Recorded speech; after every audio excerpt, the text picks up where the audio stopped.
and welcome into day 2 of the USA Football International Bowl Series. We are getting set here for the U-17 U.S. vs. Canada game. This is Strive Network's coverage of USA Football alongside Sean Lerman. I'm Tom Monfiletto, and welcome in everybody joining us from Canada on the YouTube side and everybody in the U.S. on ESPN3 and the Watch ESPN app. We saw a tremendous slate of games yesterday, Sean. The U.S. with dominant performances in the U-15 game and the U-19 game, which was kind of the biggest stage, and then today we look for some more competitive football. Yeah, and even in the one game that the U.S. wasn't able to win yesterday, still only a 10-7 loss. So it was really just a dominant U.S. performance all the way around yesterday, and they'll look to continue that in today's slate of games. And we will see the coin toss here, but we will meet the captains for the U-17 squad here. Robert Ferguson, quarterback. Samuel Spison, Matthew Yarborough, and Devin Floyd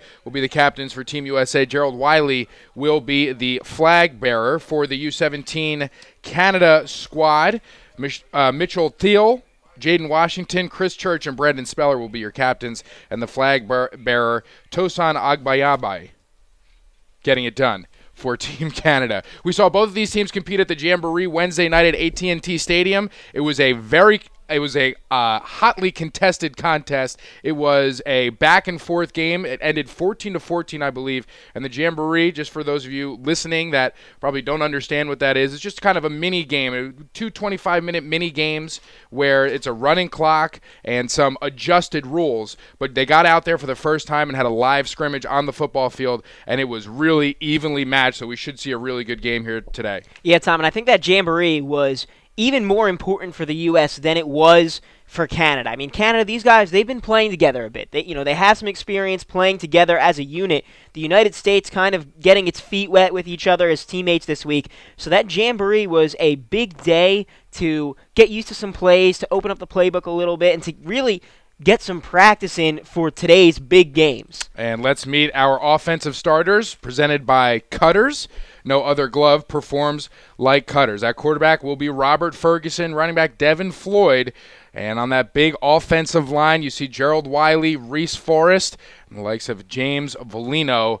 So an excellent, talented football team that we have here today. Look for a lot of points through the air for this Team USA. The defensive starters include Kawelu Reka, the big defensive end from Hawaii. So watch out for him making plays all over the field. And David Camacho Jr. is a junior Olympian soccer player. He's also going to handle the kicking duties for Team USA, but an outstanding safety as well, as you see him listed as a starting free safety. And then one more person to mention, Ryan Casey, the big defensive tackle, clogging up holes, sacking the quarterback in the backfield. They weren't allowed to count sacks Wednesday night because it was no contact on the quarterback, Sean, but if they did, I'm pretty sure Ryan Casey would have had at least 5. Yeah, Ryan Casey is an absolute stud. He's a guy that a lot of college coaches are going to have their eye on. He's 6 feet tall. He weighs 245 pounds. Just a beast. Takes up a lot of space. So even when he's not getting to the quarterback, even when he's not making the tackle, he's filling up holes and allowing his teammates to make plays. And those defensive starters were brought to you by Shock Doctor, the leader in mouthguard technology. Now, Camacho to kick for Team USA.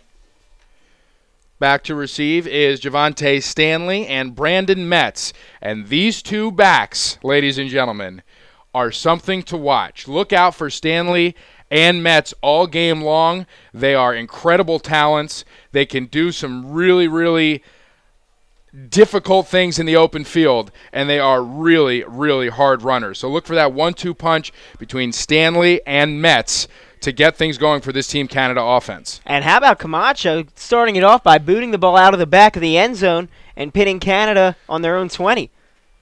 Connor Caracello in to start for Team Canada. As we said, Camacho, an excellent soccer player, Sean. Sometimes it doesn't translate to the football field, but sometimes it does. I think this is one of those times, Tom. And I think that is one of these cases. So Team USA will come out in a 4-3, and Canada will start in the gun.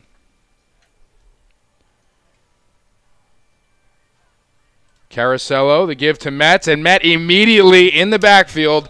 That's big Trey Levisone, number 95 for Team USA, almost untouched into the backfield to make the play. That'll be about 2nd and 13 to start off. Certainly something that we saw a lot out of USA yesterday is that the front seven, it seems, for each team, as we see the replay here, as Levisone able to just fly through that line almost unblocked and get to the runner. But the front sevens for Team USA in all 3 games yesterday were absolutely outstanding. Really, really impressive. Caracello back to pass, and this is almost intercepted. It's actually taken in by the receiver on the left side, and that's number 6, Quinn Matrix Baker.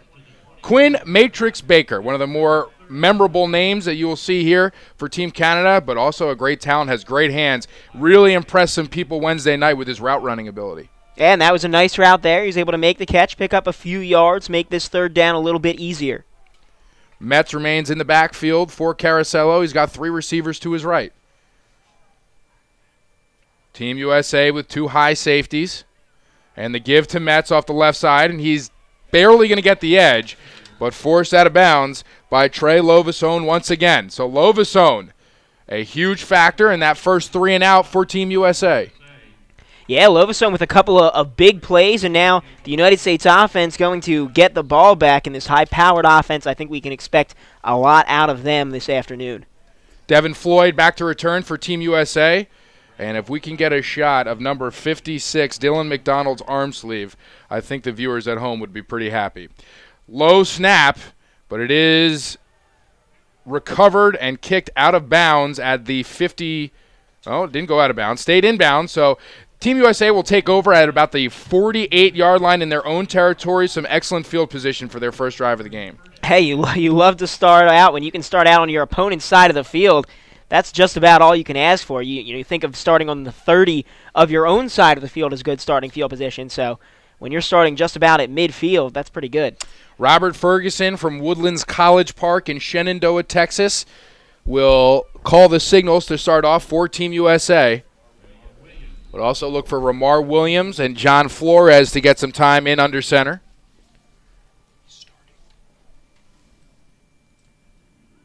And I take that back. Ramar Williams is actually starting at quarterback, and the give will go to Williams, and he'll be taken down for a loss of about 4, so not a great start to this first series. No, not the way you want to start things off, but Ramar Williams is a really, really special talent out of Bishop McNamara High School. Threw for nearly 2,700 yards and 24 touchdowns this year, and then rushed for another 780 yards and 10 touchdowns. Quick pass over the middle. It is caught.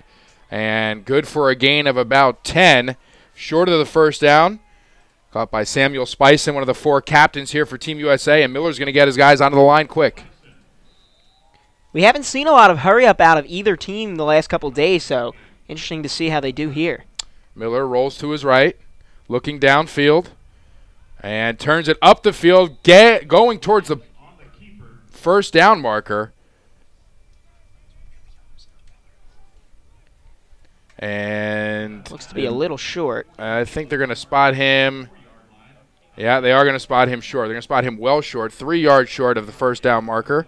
So Williams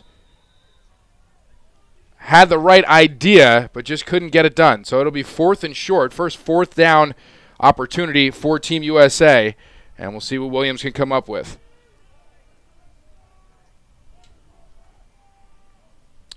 Williams back to pass, looking down the right sideline. He's got a guy open.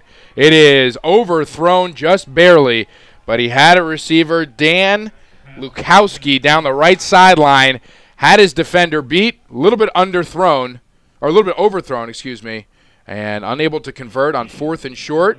But it looks like that could be something that they can go to later on in the game. And Sean, as we see, it looks like Williams just threw that tick before he wanted to with a lot of pressure in his face. If he had gotten that extra little beat to throw the ball, I think that would have been right on. So Team USA comes back out on defense. Now Team Canada with some pretty good field position. It's like Caracello back in at quarterback for Team Canada. I think that might be Javante Stanley in the backfield for Team Canada, but they're going to let Caracello toss it, and this is incomplete on the right sideline. Good coverage by Reed Harrison Ducros. Pass intended for Quincy Bellinger. And that throw a little a little short as the receiver came back to it there, but still tried to make a good play on it. A tough situation for a receiver to be in because you kind of know you're going to get hit as you come back to that ball. But Sean, I don't mind the throwing that we've seen so far. This is the first time we've seen the sun since we've been in Dallas. We've been here for a week. Arlington. And we're starting to see the quarterback slinging a little bit. So this could get really fun.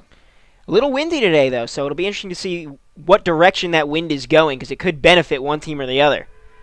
And the man in motion gets it, and he'll gain about 5 before being brought down by Alex Stevenson, linebacker out of Malibu, California. And they give us to Rushan Dagelman. Alex Stevenson, an excellent linebacker from Malibu, California. There's some of his stats as he can really just lay the wood from the linebacker position. Has excellent instincts, comes downfield very nicely, and can just make plays all over the field. Carousel, the give up the middle. Javante Stanley with the carry. He's short of the first down.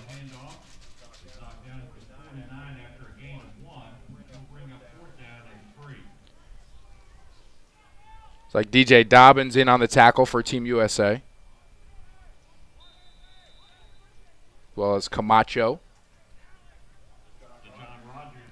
So DeJohn Rogers back to receive for Team USA. He scored a couple of touchdowns in the Jamboree Wednesday night, and they're not going to kick to him. This goes directly out of bounds. And Team USA will start with some field position that is rather favorable at the 34-yard line. So 2 3-and-outs from this Team USA defense, and a pretty good start.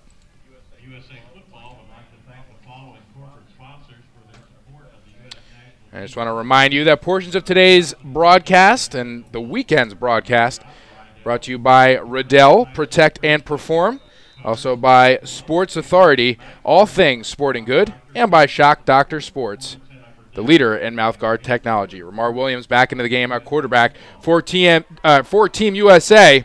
And the give is to Devin Floyd off to the right sideline. That's a gain of about 13 before he is brought down at about the 49-yard line. Great run there over to the right side. Really good job. I think the U.S. could stand to run the ball a little bit more here instead of going long. Devin Floyd, an extremely elusive tailback. We saw some of his breakaway speed here. And the give back to Floyd. Gets back to the line of scrimmage, if that. So Team USA going with a bit of a hurry-up offense here. Ramar Williams at the helm. So William Humphreys go in motion there for Team USA in the slot, and the pass is to Humphreys, but it will be incomplete. Williams led him just a little bit too much. I like that route, though, running the slant there. Team Canada was coming with a lot of blitzers on that play. There were 6 guys coming at Williams, so getting rid of the ball quickly, no problem with that. Humphreys also from Malibu, California. He's listed as a tight end, but you'll see him lined up on the outside as a receiver as well. And a throwback pass gets it just over the defender. And if Floyd can break this, he'll have some room to run. And he does. Across the 50, down to the 45-yard line. What could have been a disastrous play was just turned into a 7-yard gain because of the sheer athleticism of Devin Floyd. And it looked to be a disastrous play. As we see here, this could have been disastrous a couple of times. Williams almost sacked, and then Floyd almost tackled behind the line of scrimmage. Well-designed play. Williams able to get it over the defensive end, and this is complete for a first down to Samuel Spison. Once again, his second reception of the day. U.S. offense clicking a little bit now, moving downfield. This hurry-up offense is presenting some issues for Canada. Spison, the 5'11 sophomore out of Davies County High School in Owensboro, Kentucky. And the give off to the left sideline. Really nice play by number 23, Damon Fair, for Team Canada. Floyd nowhere to go there.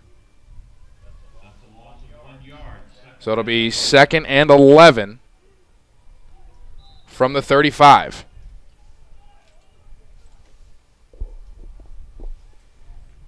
Williams, a swing pass out to Floyd.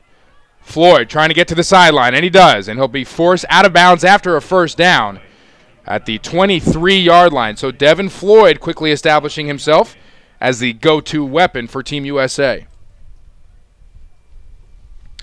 And we see Floyd's highlights here. He's excellent catching the ball out of the backfield, almost Darren Sproles-like, a couple tunnel screens. And Devin Floyd really showing his versatility today as well. Give up the middle, and this will be stopped for a loss. And Aaron Spite into the game for the first time today. That'll be a loss of 1. So Team USA will go back to the line of scrimmage. They're getting a ton of plays off here in a short amount of time. Williams, the give to Spite. A zone read and gets up the middle. A good cut. Good vision by Spite, and that'll be a gain of about 6.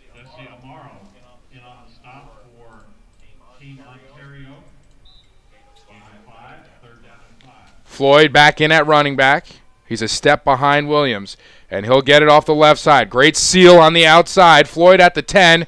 There's a flag thrown in that area, and it could be holding outside on one of the Team USA receivers. I think it is going to be holding, and I'm not so sure it was. I think the receiver had position. We'll take another look at it, but I don't know if that's the right call there.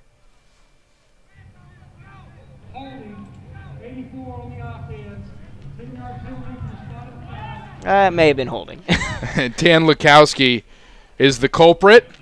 So a first down will be taken away, and now it'll be 3rd and long for Team USA. I was wondering why there was such a big opening off the edge, and that could have contributed to it.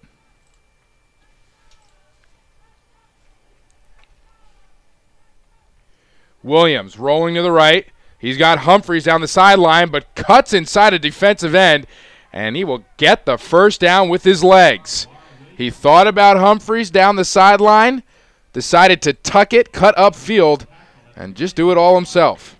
And it looks like he made the right decision as we see the blocking downfield here. Humphreys was open, but Williams said, don't worry, I got this. You know what? Maybe he wasn't as open as I thought he was because you saw a safety converge, so great awareness by Williams.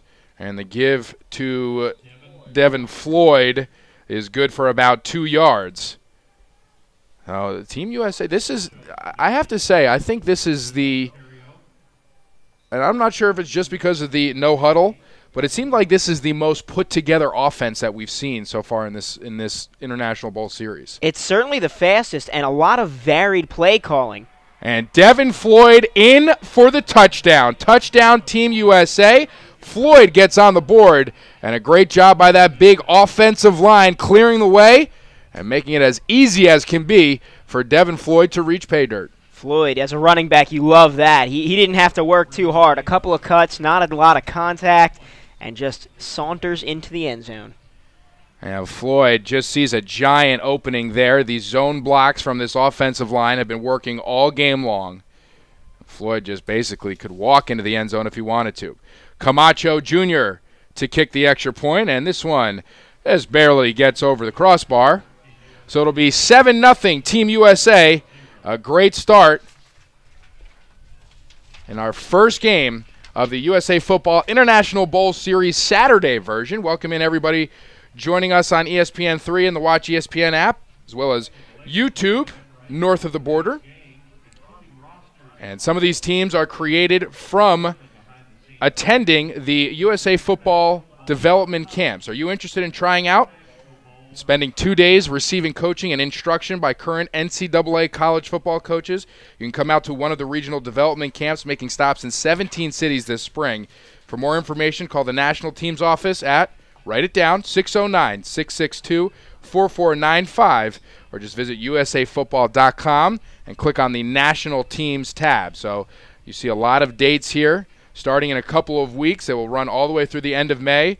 You can get some expert coaching, start to build a bond with some of your possible future teammates, and that's how these teams get created. You go to the regional development camps, then you get put on a development team, And then from the development teams, you have the national teams, which are playing right now in international competition. We remember going out to UMass Dartmouth this summer as part of Strive Network's coverage of the development games up in Massachusetts. And we were able to see a lot of these players on the field today, and especially a lot of the players on the other U-17 squad, which will play at 4 o'clock. So it's good to be able to see them progress, especially and get better as much as they did just from July, or I think it was in July, to now. It's a pretty remarkable progression. Yeah, I mean, it's amazing how quickly these kids pick up on things with the coaching that they get at those camps, and as members of that development team, they're improving every single day. Metz on the return, looking towards his wall, and he will be taken down before he can do so. Alex Stevenson making a play on the kickoff. And Stevenson, we've seen a lot of good special teams play from the linebackers on every team for Team USA since yesterday and today.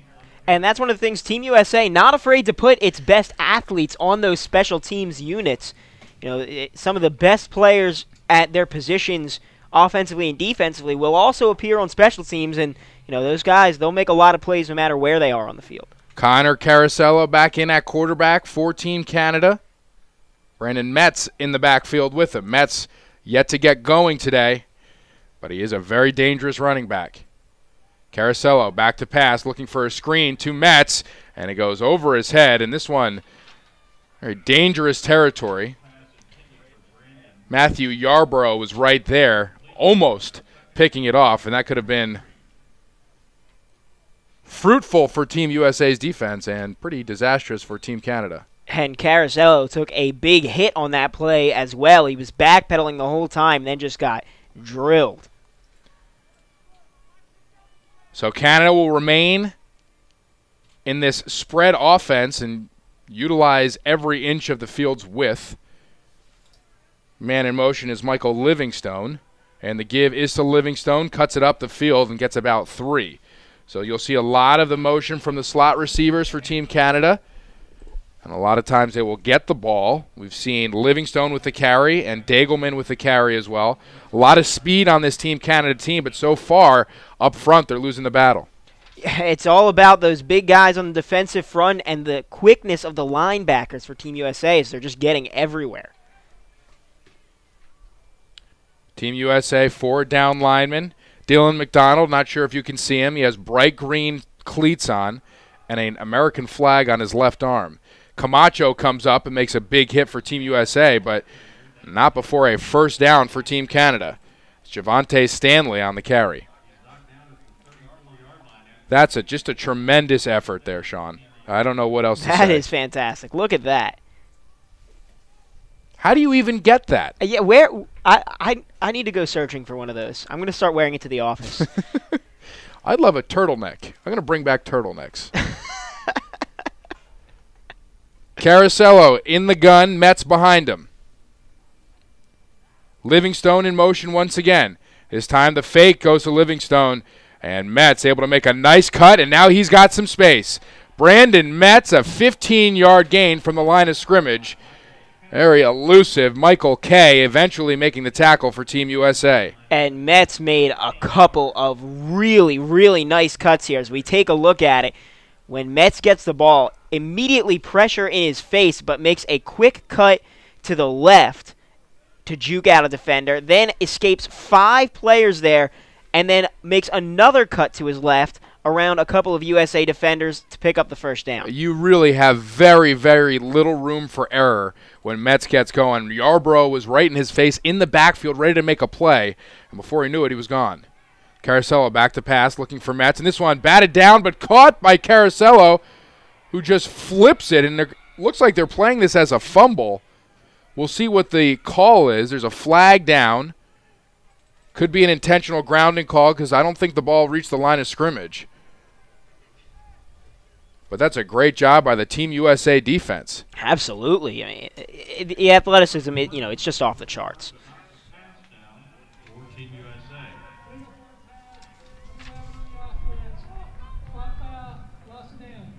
It's a loss of down. We'll see the deflection here. And then Carosello able to catch it, and then I don't know what he was thinking there. But it looked like Ezra Rice was the one who got his big paw on it to create the confusion in the first place. So it'll be 2nd and about 18 for Team Canada. Carosello back to pass. Looks like he's looking for another screen once again. And this one falls incomplete. So Team USA not falling for it this time. Brandon Metz, the intended receiver there, trying to get him the ball in space. Certainly a good strategy trying to get the ball to Brandon Metz. As we saw, he had the big run a few plays ago. He's really dangerous if you can get him in space, or with no space, really. Anytime he has the ball, he's dangerous. But they weren't able to get it to him the last couple plays. And these teams, honestly, if you told me they were teams that were just brought together recently, I probably wouldn't believe you, because both teams, I feel like, are clicking as far as communication goes, as we see a little miscommunication here. But as far as just working together, it looks like everything has been pretty sound, especially for Team USA. And this will be an illegal procedure on Team Canada. So they'll move back about 5 yards. Really, really long third down now. 3rd and 27. 3rd and 27. Watch screen, watch draw, right, Sean? That's what you tell the kids? That's what I tell the kids. Okay. That's pretty good advice. Seen a pretty drastic temperature change here in Arlington. It was about 20 degrees yesterday. Up to a nice 50 today. And another flag on the play, and they're going to call a false start on Team Canada. So the one thing that has remained constant in this International Bowl series has been that yellow laundry on the field. Yeah, but the referee's doing a good job. You can't fault them for throwing a lot of flags, because there have been a lot of flags, and it's been both sides. We've seen a number of illegal procedure calls and false starts on the Canadian teams. The rules a little bit different, so maybe a little bit of a confusion there, getting used to the IFAF football rules, which is the way that these games are being played, very similar to the NCAA rules. So some Canadian miscues, perhaps, based on that change. Carosello takes the snap, looking to his right. He's going to air it out down the field, and this is caught. A nice one-handed grab by Livingstone on the sideline. An incredibly athletic play and a good throw from Carosello, but it'll still be 4th and more than 10 after a really, really highlight reel play. Watch him corral this with his left hand.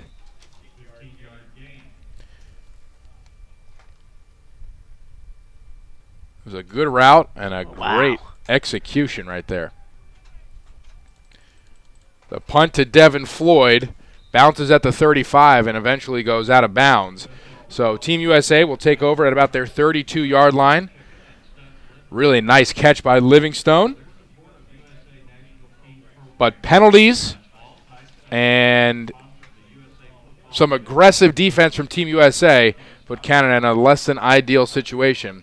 Robert Ferguson will enter the game at quarterback for Team USA. Just want to remind you, portions of today's broadcast brought to you by St. Vincent's Sport Performance, defining sports performance. By Stubbs Legendary Barbecue Sauce, made right with all natural gluten-free ingredients. And by Marriott, the official hotel partner of USA Football. And also by Tyson Fresh Chicken. Serve chicken, that's farm fresh. Serve Tyson Chicken. And the first play for Ferguson is complete to William Humphreys, the big tight end, for a first down. Humphreys wide open on that. Nobody covering him, it seems, as he just found the hole in the defense. And a great job by Ferguson putting the ball right where it needed to be. And Ferguson will get his team right back to the line of scrimmage and run another play, rolling to his right, looking downfield. Now he's going to tuck it. Runs into his own offensive lineman, and he'll lose 3. Ferguson with some nifty moves back there in the pocket. Unfortunately, couldn't find anybody downfield there, but some nice escapability. Robert Ferguson, as we saw Wednesday night, has a really plus arm. And the give to Spite. Spite's got some room to run, looking for the sideline. He'll get taken down at the 35-yard line. And a good run by Spite. He's shaken up a bit on the play. Looks like Floyd will have to come in. But this offensive line is moving quickly, and they are moving this defensive front for Team Canada. And we're going to have a false start here against Team USA, so they'll go back 5.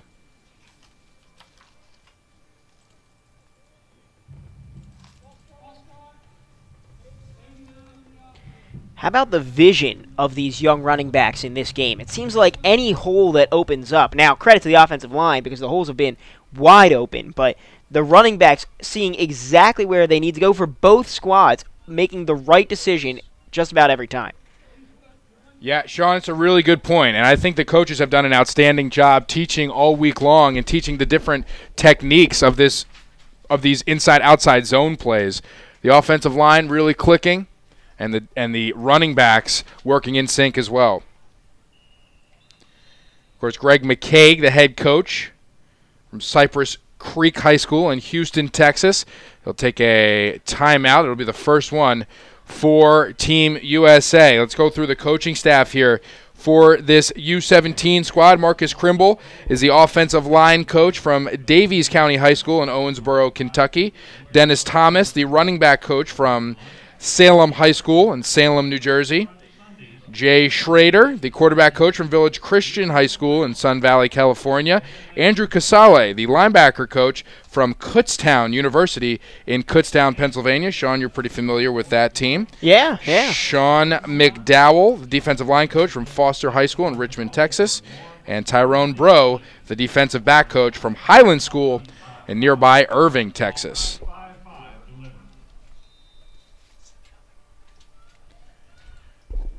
Ferguson, the give to Spite. Spite back in the game after being shaken up on his last carry, and he'll gain about 2 on the play. So Team USA get back to the line quickly. And both Team USA and Team Canada using this spread offense, spreading their receivers all the way out. And Spite's going to find a bit of a seam, and he'll get back to the original line of scrimmage, it looks like.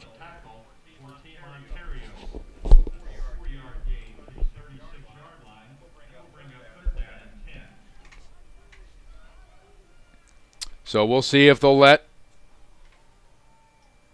Ferguson air it out here. Looks like a bubble screen and incomplete. They're going to call this a forward pass. It was intended for Jason Pirtle. Samuel Spison, rather.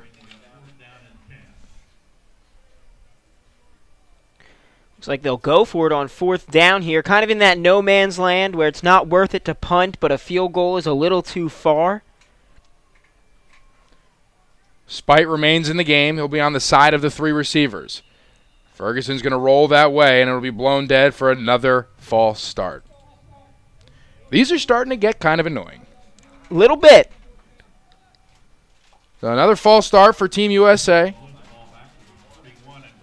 And it'll be 4th and 15 now, and it looks like now this will force them to punt it away as Camacho comes onto the field. Apparently they were only 5 yards out of no man's land. Quinn Matrix Baker back to receive for Team Canada. And we'll see Camacho punt it away for the first time today. Camacho, he's got to be exhausted. Kicking, punting, he's playing safety, he's making tackles. Outstanding. Yeah, I'm not sure how much energy you have to exert to kick, but it's a good point. He's on the field all the time, that's for sure. Baker tackled out of bounds at the 23-yard line, so a great job by the punt coverage team for Team USA. And this will pin Team Canada back, I guess, the deepest they've ever been in their own territory to start off a drive here today. USA Football Alumni Spotlight is brought to you by Upper Deck Collect the Best. Since 2009, there have been 8 former Team USA players that have gone on to play in the NFL, including New York Giants running back David Wilson, Cardinals defensive back Tyrann Mathieu, and Patriots wide receiver Aaron Dobson. And some of the recent USA Football alums that are currently in college: Jameis Winston, Not pictured there, Bryce Petty, also Jackson Shipley, and a couple of the studs for Stanford and the University of Notre Dame, as we have another false start with Zachary Benno in at quarterback for Team Canada. Jameis Winston, of course, a member of the 2012 U-19 team. Last year he was the Heisman Trophy winner, this past year actually, and also a national champion in his first year as a starting quarterback at Florida State. He will be playing baseball for the Seminoles. I think he's going to be their closer this year. That's pretty impressive. Throws some cheddar is what I hear. That's the word on the street. Hops on the mound and just tosses fire. So USA football, also the home to many multi-sport athletes. We talked about Camacho being a soccer and football player. Give to Stanley, and Stanley is met almost immediately at the line of scrimmage. Lauren Mundy helping out on the play. Having some fun on a Saturday. Helped out on the play by number 54, Zach Duden.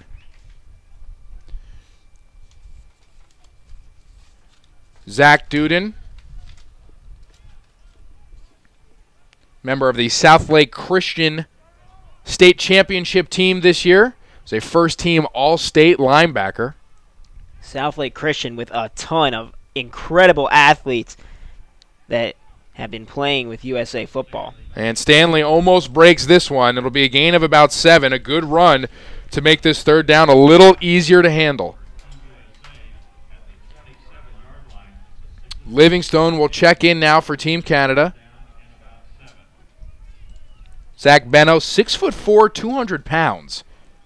A great body for the quarterback. We've seen that's something that I think has been constant as well throughout all of these international bowl teams. Their quarterbacks have had some decent size. Players at all positions with decent size. I get on the elevator in the hotel. I'm like, I didn't know kids grew this big. Benno back to pass. And this is incomplete, almost intercepted. Lauren Mundy applying the pressure off the edge. And Reed Harrison Ducros on the coverage for Team USA, almost with the interception. And we can take a look at Mundy in hot pursuit of Benno. Sprinting off the edge. And just gets right by the right tackle for Team Canada. Sticks his shoulder into the rib cage of Benno. Camacho decides not to get it. But as he's taught, to block one of the gunners for Team Canada. And this will be downed at the 16-yard line.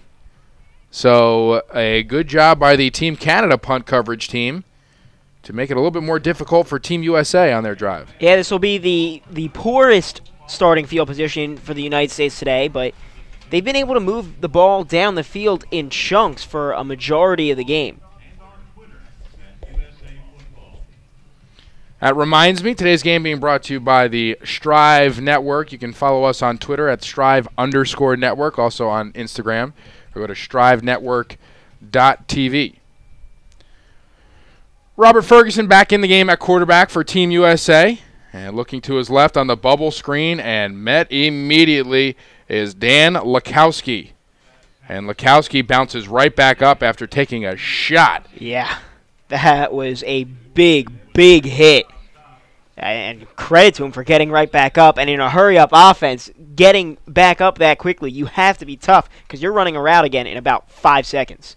Ronald DeCastro in at tailback for Team USA. And here comes an attempt down the field, and it is incomplete. Intended for Jason Pirtle. And it is broken up on the play by number 30, Marcus Colangelo. It's an offside, so that was a free play for Team USA. That's probably why Ferguson had the wherewithal to try to get something downfield.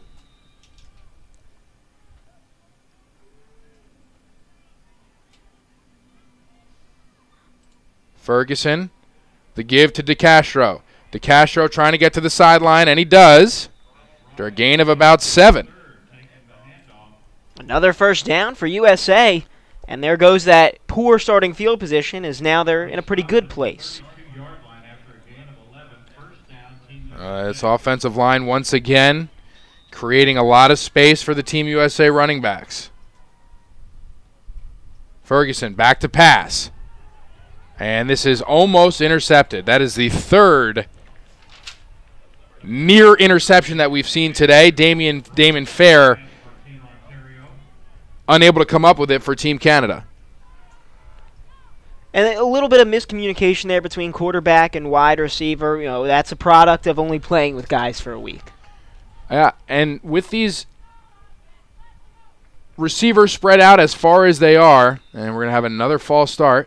With the receivers spread out as far as they are, Sean, they're looking to get them to the sideline. We've seen very little action in the middle of the field.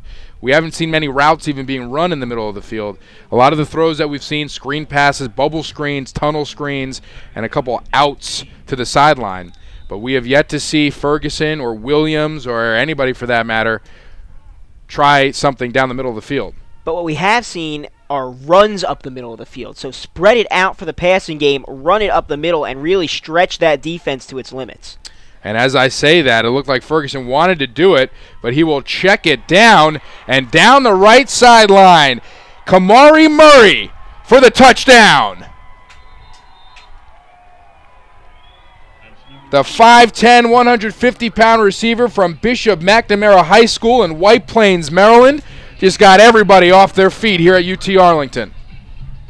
I don't know how he had the room on that sideline. It looked like he should have been knocked out of bounds, but was able to keep his footing, run right down that line as close as he could to the line, and score the touchdown. And if you look at Ferguson, he's looking over the middle, as we said that, couldn't find anything open, checks it down to a dragging Murray. Couple of nice blocks by receivers. And a great block on the right side. And let's look at a two-point conversion attempt is intercepted, and this can be returned for 2 points for Team Canada. And he will be taken down at the 26-yard line. We have a player for Team USA shaken up on the play. So that looked like a broken play as Camacho rolling to his right, trying to find somebody in the end zone, which was later intercepted. So the two-point conversion attempt is no good, and Team USA leads 13-0.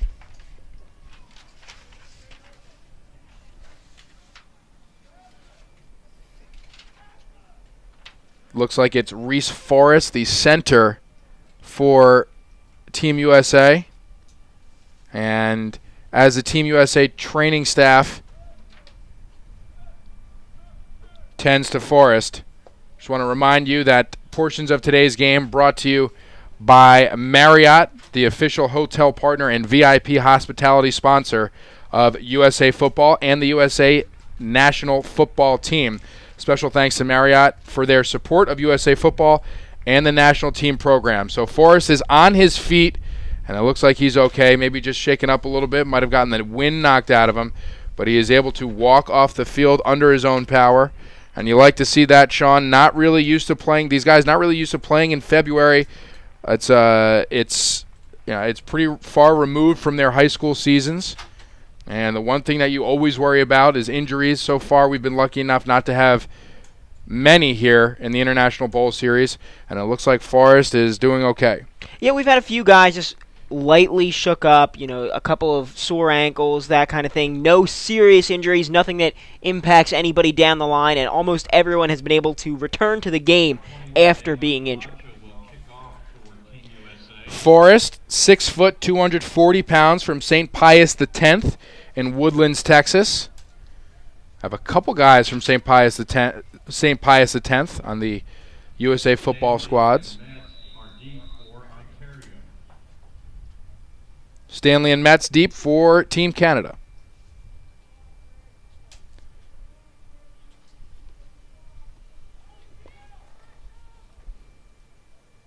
Camacho to kick it away.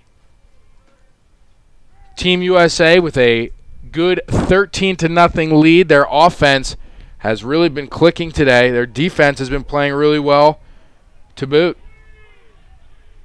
This will be Metz. Gets it out to 15, and he will be dragged out of bounds at about the 32-yard line. Zach Duden on the tackle for Team USA.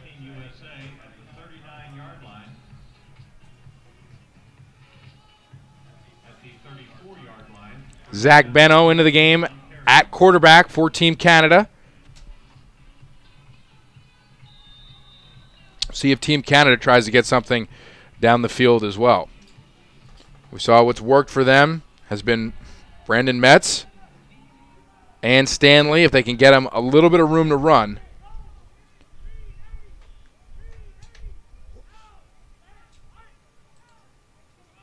And the give is to Metz, but he is met immediately by John Brannon. Well, Tom, you qualified it with Brandon Metz has been good when he's been able to get a little bit of room to run. Well, the United States defense has not given him much room to run. It seems like they're getting in the backfield just about every play. They're right there to make the tackle, and they're not allowing Metz or any of the runners for Canada to get that room. A really impressive job of tackling for this Team USA defense. Rarely have these running backs gotten second opportunities after contact. Benno's going to step up in the pocket and look downfield. He's got a couple receivers wide open. Livingstone at the 10. He's going to cruise into the end zone for a touchdown for Team Canada. Team Canada on the board now.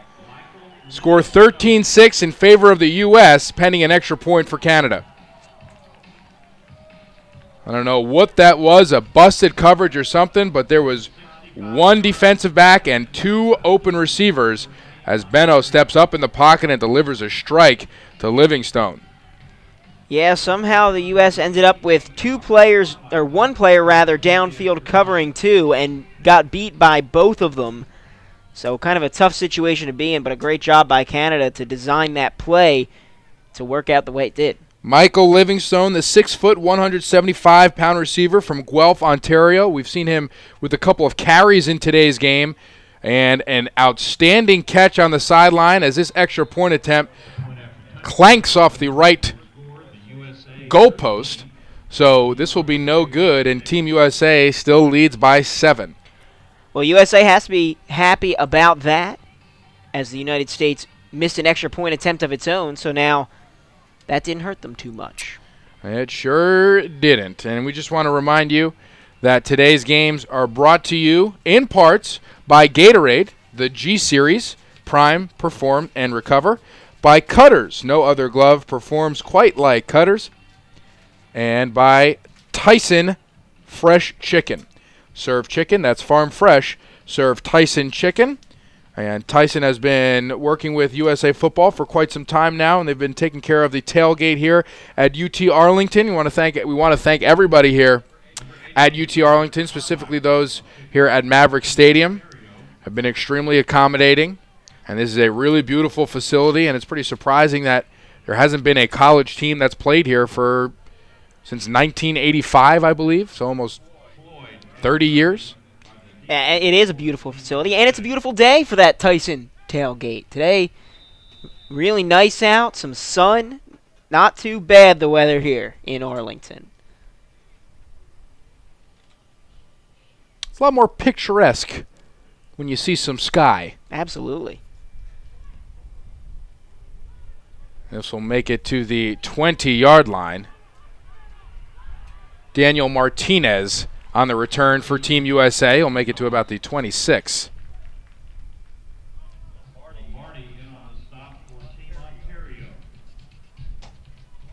Martinez, a 5'6", 140-pound defensive back out of Denver, Colorado. John Flores getting his first reps at quarterback for Team USA.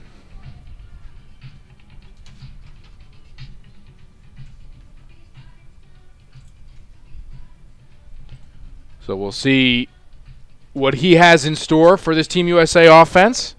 He's put the ball into the end zone twice today so far in the first half. One of his favorite targets, Dijon Rogers, connected with him for a touchdown in the Jamboree. And the give is to Floyd. Floyd getting to the outside with a stiff arm on his opponent and gets down to the 45-yard line. They're going to mark him out at the 50. Devin Floyd with some excellent speed and some strength on the sideline. Strength with that stiff arm, absolutely incredible. I mean, you'd think an arm would crumble under that pressure, but he just sticks it right out there and got himself a few extra yards because of it. Let's see if they give it back to Floyd, and they do, and this time Floyd is wrapped up immediately at the line of scrimmage. Mitchell Thiel for Team Canada. Mitchell Thiel is not small. Number 99, 6'2", 285 pounds from Caister Center, Ontario. And we'll see just, this is the run from Floyd 2 plays ago that he extends with a nice stiff arm. And Floyd will stay in the backfield with Flores. Flores barking some orders to his receivers to his right.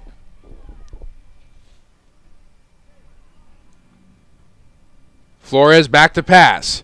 Immediately off to Floyd, and Floyd unable to catch it. So it'll be 3rd and long for Team USA. And I think if the United States can get this into a manageable 4th down, that they would go for it. So, usually you would look at this situation and say, well, we need to get 13 yards here on 3rd and 12. But the U.S. could design a play where they're going for 7 or 8 yards and maybe catch Canada off guard in that respect.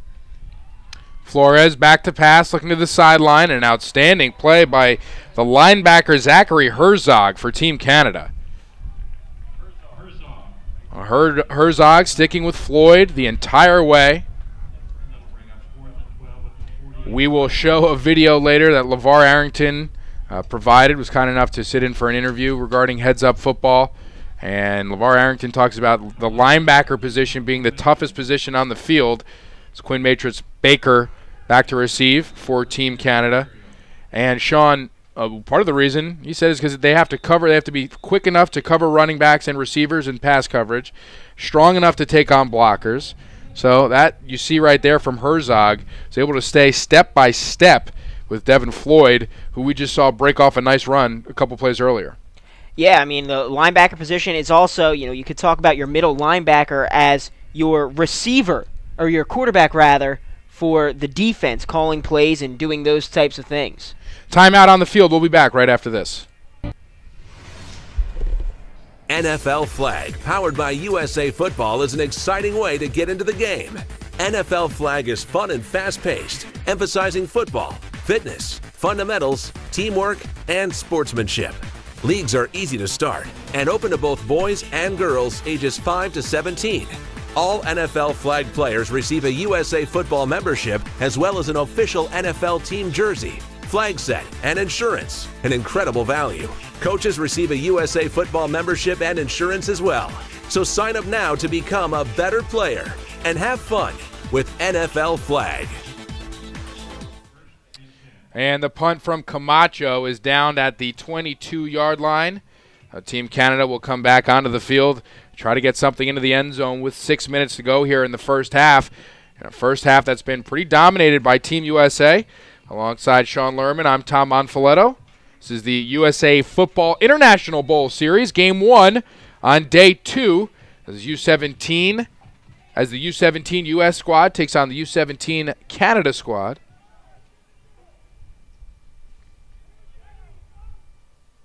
Zachary Benno in at quarterback for Team Canada. Benno back to pass. He's got a receiver open but throws behind him. This is intended for Quincy Bellinger. DJ Dobbins almost picked that one off, too. A really athletic play by Dobbins to almost reel that one in. DJ Dobbins. Good athletic corner, but also not afraid to make some hits. And he's a pretty big guy. 6 foot tall, 180 pounds already, and we know he'll probably grow a little bigger. Could be a force down the line. And this will be another false start on Team Canada. The hard counts really the bane of the Team Canada existence so far here today in the first half. And usually, Tom, I think the hard count is supposed to draw the other team off sides. Yeah, right. I think that's part of the. I think that's part of the deal. I think that's at this level you can really do that. You can really confuse defenses and you can gain some yardage just based on that. But you need to make sure your offense is disciplined enough to do it. DJ Dobbins, his sister, is the biggest influence in his life, he says. She graduated college under an Air Force ROTC scholarship, and she'll be an officer in the military. So he looks to her as his biggest influence. He's also an avid skier, Sean. Oh. I don't know when the last time you've hit the mountains was. It's been a while. Benno back to pass, looking down the sideline. Underthrown and deflected and eventually caught by Bellinger. Tip drill. That's why you run that tip drill in practice. So a pretty lucky state of affairs for Team Canada there, as it probably should have been intercepted, but a little miscommunication. This is the I got it drill. And this led to a first down reception for Team Canada.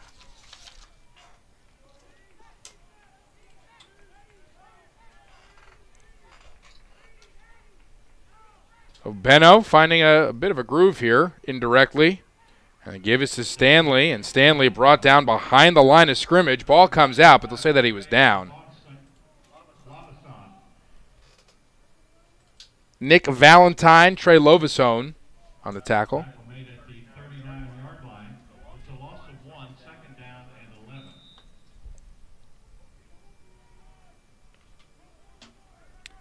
Really big linebackers here for Team USA. You have Fauntleroy, Duden, McDonald,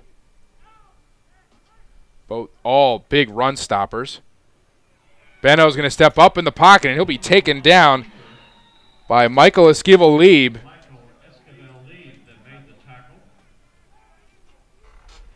So Benno gets about maybe a yard, and it'll be 3rd and 10 for Team Canada. Good opportunity for the United States to make a stop here and get the ball back with enough time to score before halftime. You run that 4-minute drill. Take your time, run the ball downfield, make sure Canada doesn't get the ball back, but all, of course, assuming that they get the stop here. So 3rd and long, 4 receivers in the game for Team Canada. Benno back to pass. He's going to roll to his right, didn't see what he liked at first. Still looking downfield, and he is brought down behind the line of scrimmage. Kawelu Reka in on the play for Team USA.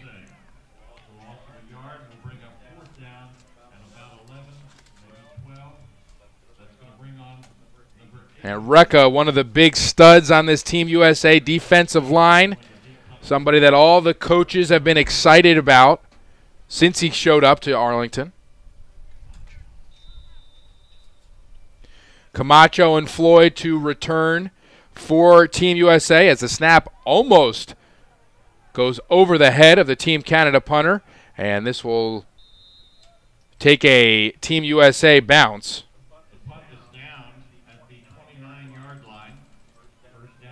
Brandon Speller, the tight end for Team Canada, is also taking care of the punting duties for Team Canada, and his height and hands really worked to his advantage there as he was able to get that high snap from going over his head. 3.5 to go here in the first half. Team USA's offense has been on fire so far here today as Flores back in at quarterback for the U-17 team. And the pass is complete.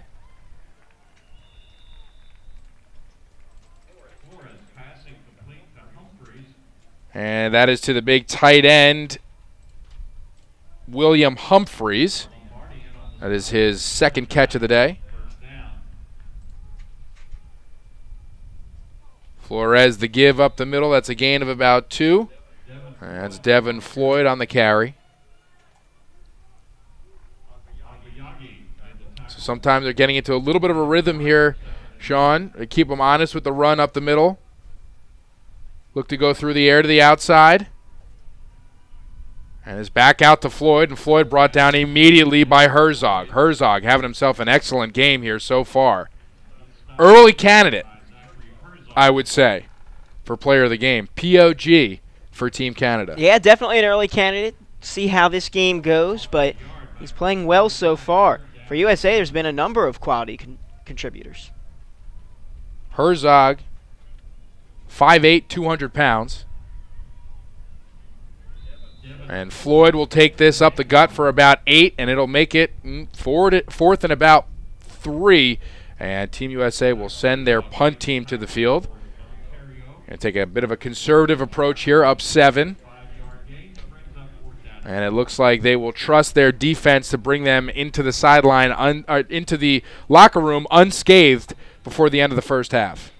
And it's really hard to ask your defense to stop a team from scoring when you give them the ball right around your own 40-yard line. So that's the thinking behind this punt.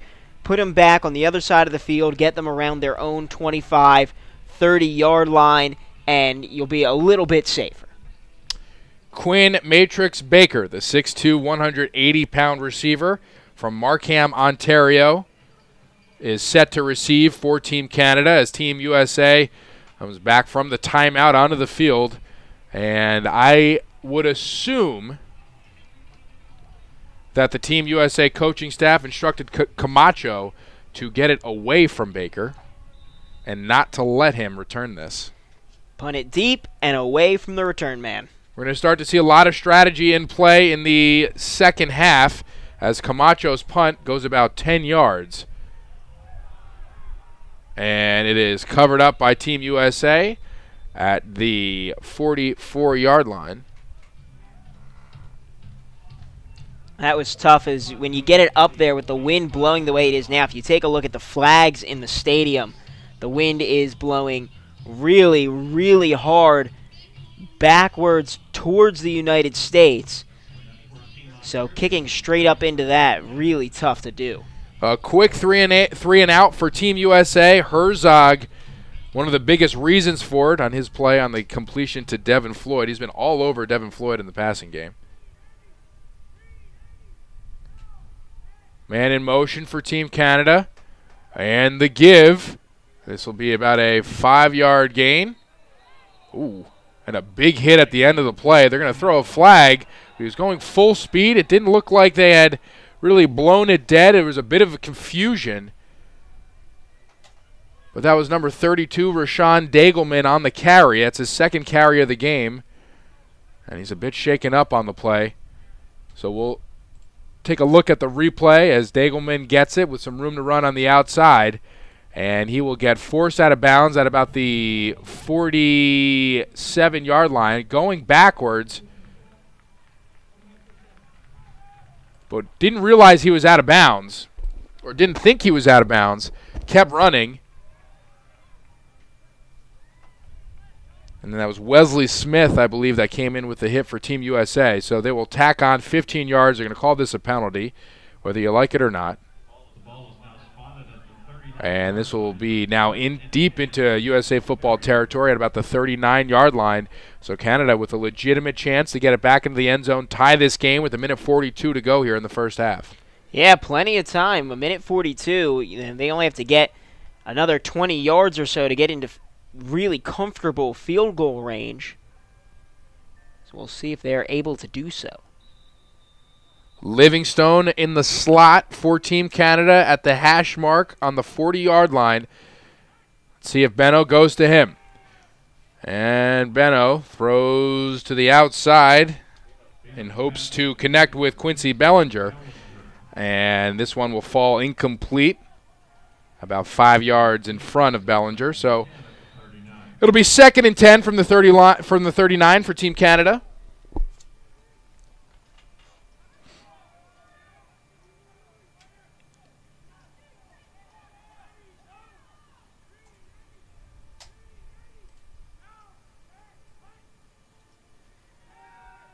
Benno back to pass, setting up a screen. He's got Metz. And Metz with a gain of about 9, short of a first down. It'll bring up 3rd and 2. And that was a good opportunity to do that. U.S. came heavy with the blitz there and just dropped it right over top for a nice gain. And now a very short 3rd down.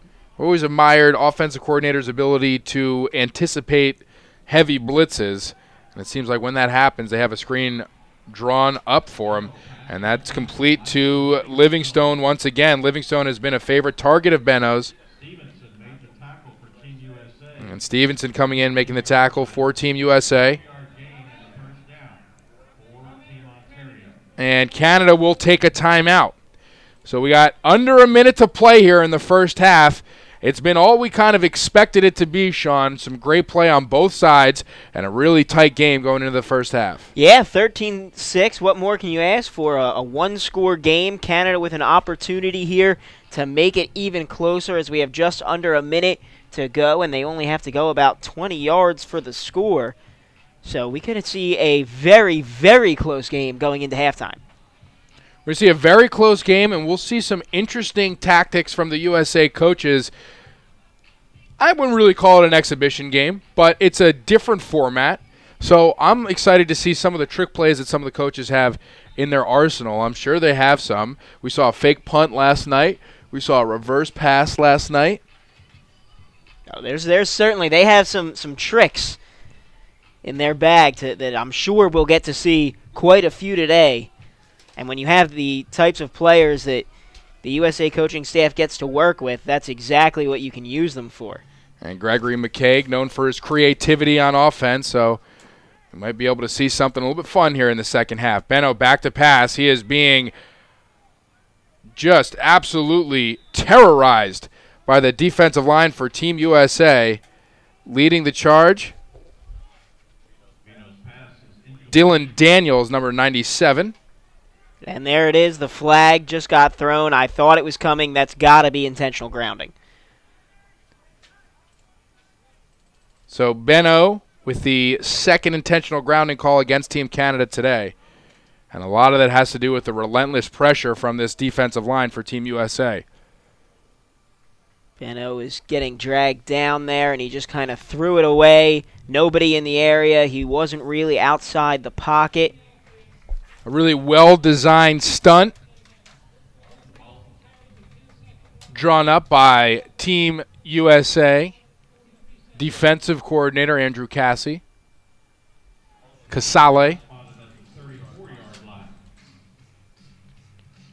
And that's a really, really big loss because that takes them out of field goal range now with only about 43 seconds to go in the half.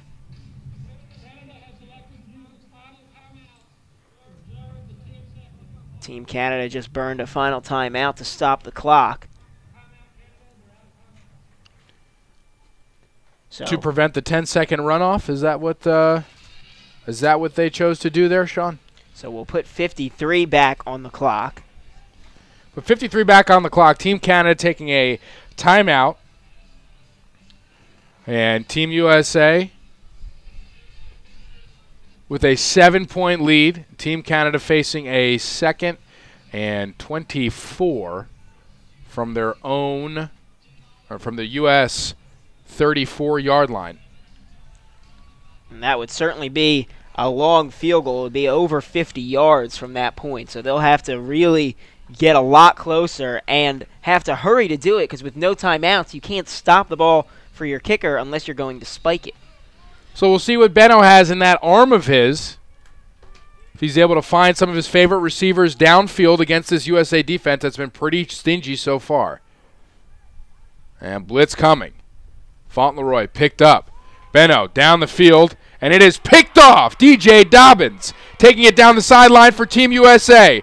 He's across midfield and cuts it back inside, and he will be brought down at the 25-yard line with 37 seconds to go. A flag at the end of the play. DJ Dobbins making a big play for Team USA. And how about that turnaround for the United States? Now a chance to score of their own, and depending on what the penalty is, they could be even closer.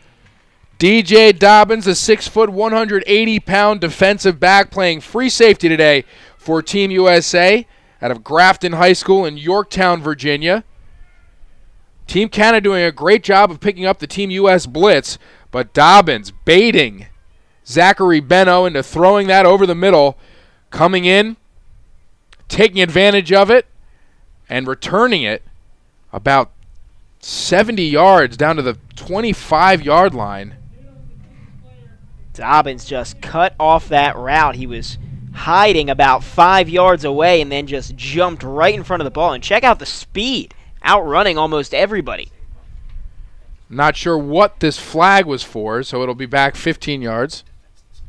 And it's one of those defenseless football players that are wearing about 15 pads of equipment. And that'll bring Team USA back to the 38-yard line. 37 seconds to go. I'm sorry. That'll bring them all the way back to the 40. Under a minute to go. Ramar Williams in at quarterback for Team USA. Williams can sling it.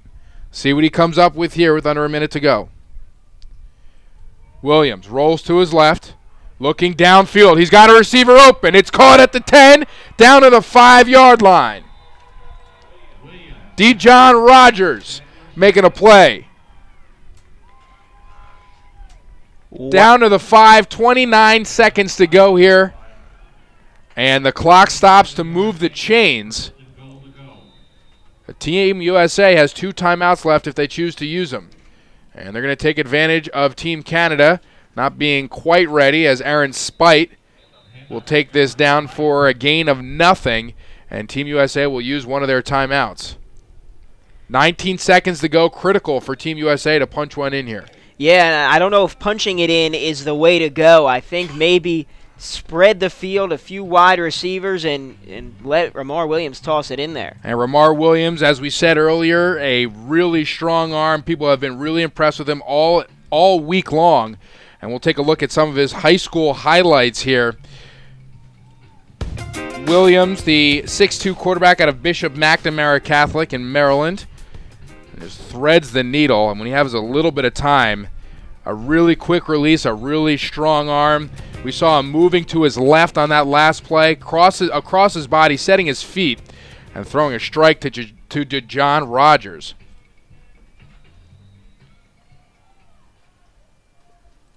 So Williams in the gun.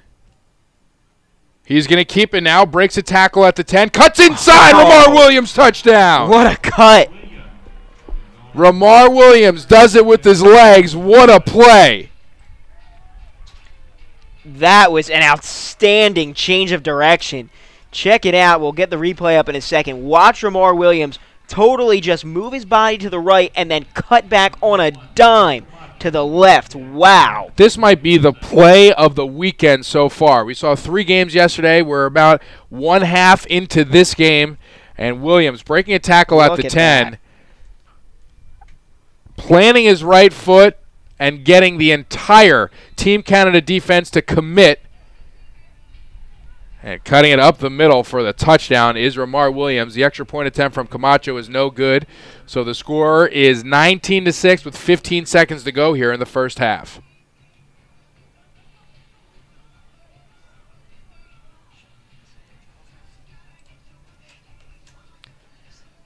Ramar Williams connecting with Dejon Rogers on that last play. We'll take a look at some of Rogers' highlights from his high school.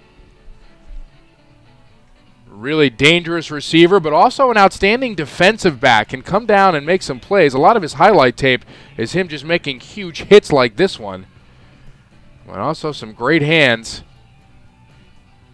We see him on the interception right there. Dejon Rogers has been showing out all week long. Yeah, Tommy, he certainly has. He's just one of those guys. You can put him anywhere on the field. You want him to be a defensive back, a safety, a corner. You can put him at wide receiver. You can hand him the ball on a reverse. He just does everything.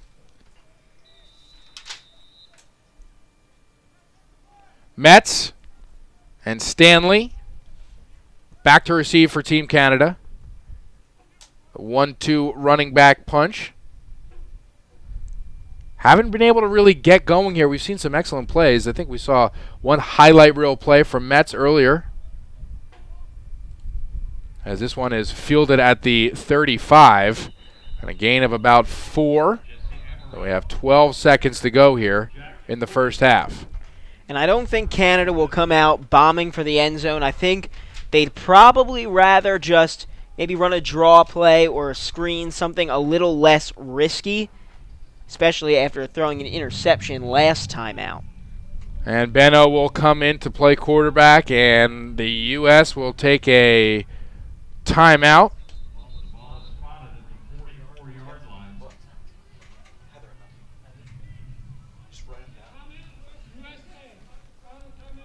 It is their final timeout of the half, and they'll talk over how to defend the last 12 seconds of this half.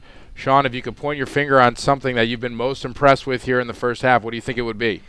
Well, I think it has to be the vision of everybody running the ball for the United States, whether it's been the running backs or Ramar Williams at quarterback. Just the ability to cut back and see open lanes and make the right decision in terms of that. Because it's really easy just to follow the blocking that's drawn up in the play. But to be able to follow the blocking and then see when it's time to veer off, as we see here, to the outside, room opens up. That's not where that play was necessarily designed to go, but he makes that cut, makes the right decision, and picks up an extra 15 yards. Yeah, I've seen a lot of athletic prowess from Devin Floyd and the quarterbacks. I think I've been really impressed with the quarterbacks' command of this offense. All three quarterbacks, Flores, Ferguson, and Williams, really owning this entire offense and doing a great job leading their team, getting them into the end zone 3 times in the first half. And the give is to Stanley, and Stanley is brought down. It's back to the line of scrimmage. Dylan McDonald with a big hit for Team USA. And that will do it, and that will end the first half of play. It's been a somewhat of a defensive battle. We've seen a lot of physical play on the field. Seen a lot of great play on the field from all over the place. A huge interception from DJ Dobbins that led to a touchdown from Ramar Williams. Some highlight reel plays. A great way to kick off day 2 of the USA Football International Bowl Series. We're going to take a quick break, and we'll be back after this. You're watching the USA Football International Bowl Series.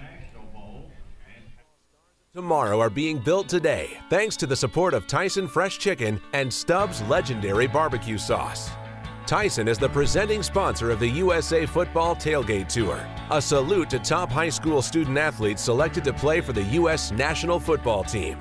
The USA Football National Team program boasts a star-studded list of alumni, including New York Giants running back David Wilson, Florida State quarterback Jameis Winston, Georgia running back Todd Gurley, and Stanford signal caller Kevin Hogan. This fall, the USA Football Tailgate Tour made 14 stops across the country to honor student athletes selected to participate on U.S. national teams. Tour stops featured visits to high school pep rallies, pregame jersey ceremonies, and tailgate parties prior to games, featuring Tyson Fresh Chicken samples prepared with Stubbs legendary barbecue sauces and marinades. Oh, very excited. Yeah, we are so proud of him. He's a really hard worker, and everything he does, he goes 100%. And he's also a good kid, a good student, just all around a good. With a tackle for the Highlanders. Tyson and Stubbs made sure that fans walked away with giveaways, had the chance to enjoy interactive tailgate games, and hosted special meet and greet autograph sessions with current and former NFL players, mascots, and cheerleaders. This is great atmosphere. I mean, it reminded me back of my high school days, like just reminiscing just at this moment. And I mean, those guys are lucky to be out there, even though I'm in the NFL. That was still one of the funnest football times in my life. Basically because these guys play their hearts out. You know, I mean, it's big. You know, every kid needs to know that they're doing well. Getting these type of things is like really important, and it's going to propel them, you know, to all types of new heights, new goals. It's like, hey, I really accomplished something, and everybody likes accomplishments. Each of the high schools involved were honored to have the Tailgate Tour visit their school and were great ambassadors for the Tyson and Stubbs brands. Well, St. Rita football, we're in our 102nd year. The energy here for football games is always great, but Tyson Chicken being here tonight added a lot of flavor, and I know everybody enjoyed sampling the chicken, seeing Desmond Clark, Staley. You know, it was a great night, a great addition to the atmosphere. It was delicious. I tried every flavor barbecue sauce. I'm from Texas, so I like my barbecue. It's nice. It brings more attention to the school, which is ultimately what we want, is to get the word out about Lutheran North. In total, the Tailgate Tour impacted more than 30,000 high school football fans in 10 markets from September through November, distributing more than 15,000 Tyson Fresh Chicken samples. The Tailgate Tour had its own microsite featuring a tailgate recipe contest, and tour stops were promoted on USAFootball.com as well as other USA Football social media channels, including Facebook and Twitter. Thank you to Tyson Fresh Chicken and Stubbs Legendary Barbecue Sauce for your support of USA Football's national team program and for helping to create lasting memories for these great athletes.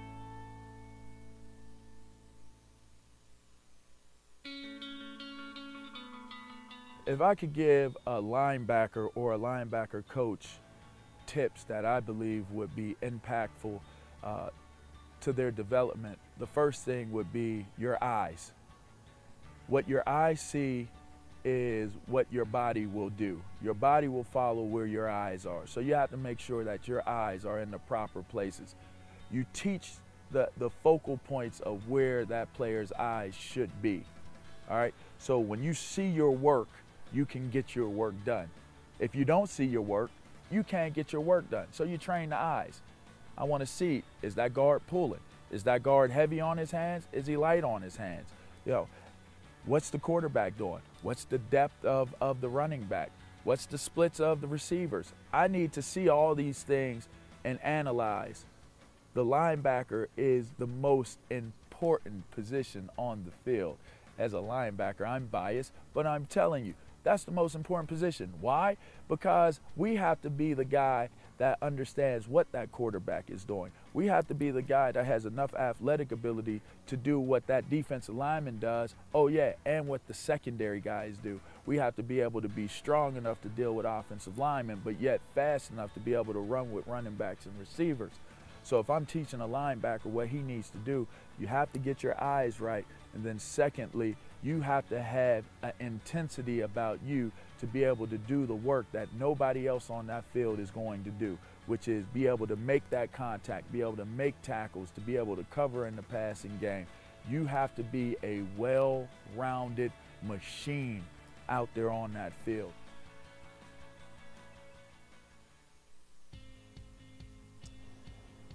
For me, I always had to do things the right way. I could never get away with doing things just so-so or almost all the way. I had to do everything perfectly. You see me, I'm not a big guy. I'm only about this tall. I probably should have never made it to the NFL. Everyone always looks at me and says, "You played in the NFL?" I say, "Yeah, I know I'm small, but I have a big heart." And I've always heard that, but one thing I know that helps me is doing things the right way. Proper technique, proper study habits. I didn't always have the physical gifts, but the controllables, the things that I could control with film study, with technique, perfect form, perfect tackling, that's what gave me an edge, because I was willing to do everything completely and fully the right way when others maybe just started to slide by. That was my equalizer. That's what allowed me a chance and an opportunity to play the game.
Welcome back to Maverick Stadium here at UT-Arlington, the home of the USA Football International Bowl Series. We are in Game 1 of Day 2 of the International Bowl. U-17 U.S. team is leading the U-17 Canadian team by a score of 19-6.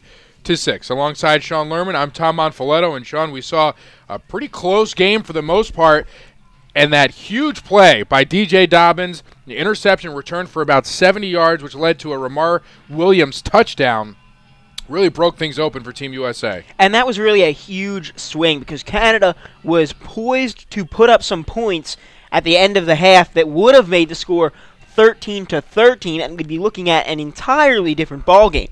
But that one huge play by Dobbins, the run back, just about 70 yards run back to the 25-yard line, setting up the Ramar Williams touchdown. Instead, it's basically a 10-point swing, just about, as it's now 19-6. And Team USA comes off a penalty there. It looked like Canada was going to be able to get it in for a score and tie the game up. Like you said, a huge swing there on a remarkable play by DJ Dobbins. Let's take a look at our halftime recap presented to you by Sports Authority. All things sporting good. Robert Ferguson, the quarterback for Team USA, 93 yards through the air and a touchdown pass. Devin Floyd, 52 yards on the ground and a touchdown, a rushing touchdown. Ramar Williams, 17 yards on the ground and a rushing touchdown, which was set up by a nice pass rolling to his left to DeJohn Rogers that got him to about the 5-yard line, and then Williams just took it in from there.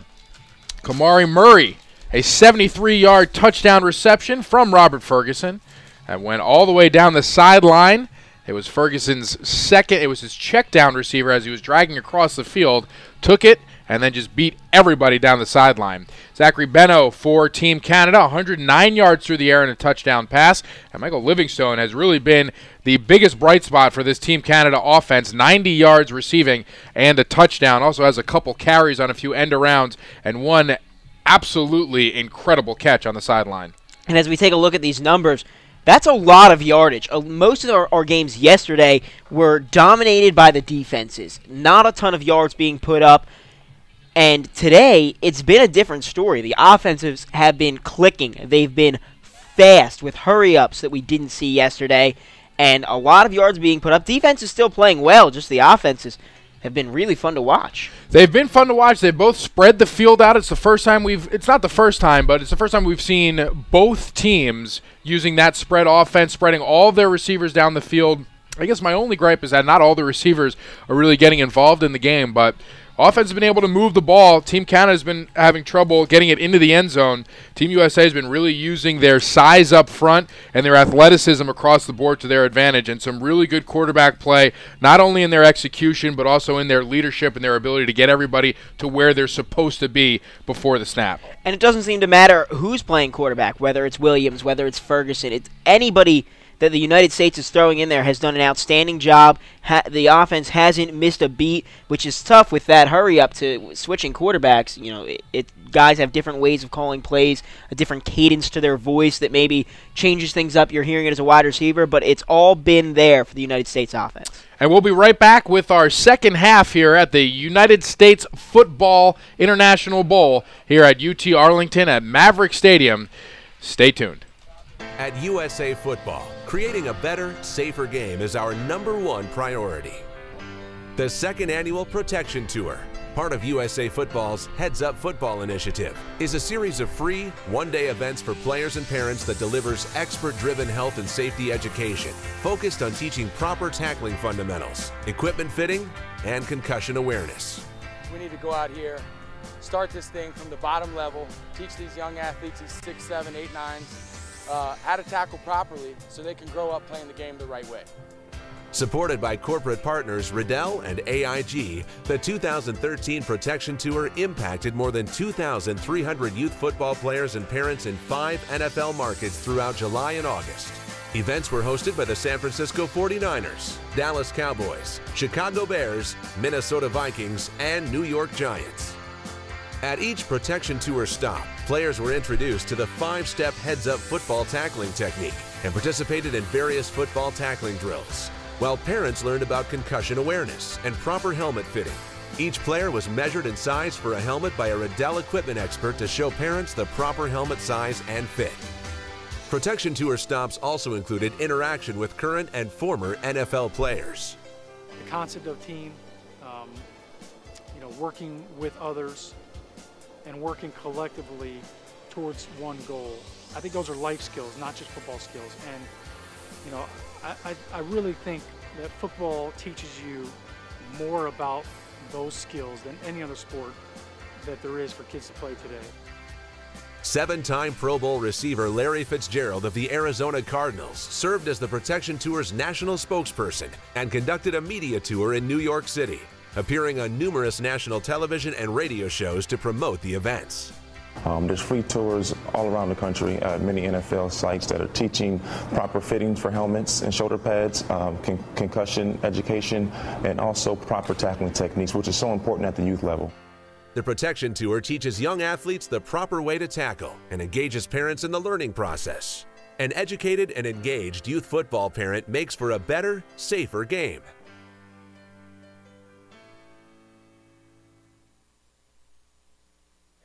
Welcome back to UT-Arlington. Alongside Sean Lerman, I'm Tom Monfiletto. This is the USA Football International Bowl. The U-17 U.S. squad is leading the U-17 Canadian squad by a score of 19-6. We'll take a look at some of the biggest plays from the first half, starting off here with the Ramar Williams touchdown run. And check out Williams with that cut back right up the middle, juking Canada's defense out of their shoes. He really just made the entire defensive backfield commit to the sideline. Cut it right up the gut. A couple of nice blocks on this long touchdown. That's Kamari Murray, who just beat the entire Team Canada defense down the sideline. Came free on an underneath route, and Ferguson did a great job of going through his progressions and hitting Murray across the middle, allowing Murray to get into the end zone. And that's a nice throw by Ramar Williams to Dijon Rogers. Talked about Rogers all day long. He had an outstanding night at the Jamboree. And reeling that one in, get down to the 5-yard line, setting up the touchdown from Williams. And here's a lone Canada touchdown to Michael Livingstone. A blown coverage by Team USA, but great execution from Benno to Livingstone. And Livingstone is shaping up to be one of the most dangerous weapons here on this Team Canada roster. 90 yards so far. We spotlighted him in our halftime recap. And Livingstone, someone to watch out for it. I'm sure someone that the United States coaching staff talked about during halftime. Hey, let's stop letting this guy beat us. Let's shut him down and challenge the rest of Canada to do something. I think they went up to the whiteboard and they put number 16 and they put number 27 on the board and say, hey, these guys can't beat us. No matter what we do, we cannot let these two guys beat us. Kamari Murray and Devin Floyd back to return for Team USA.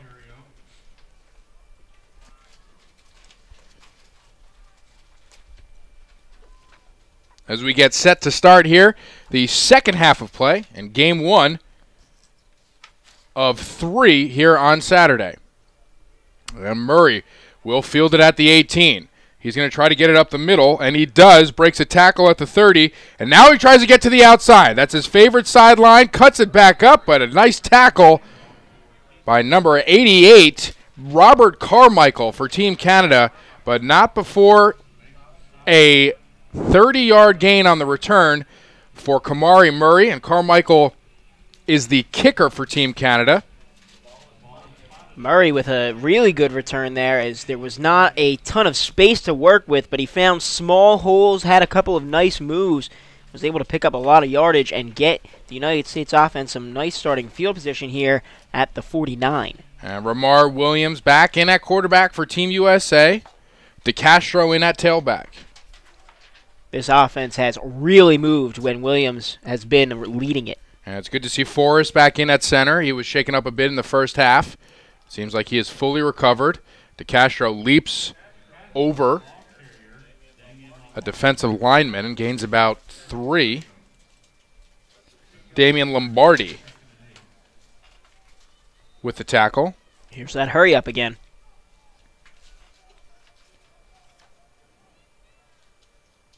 And Team USA using a hard count, and they've been able to, for the most part, stay disciplined themselves and get Canada off their game.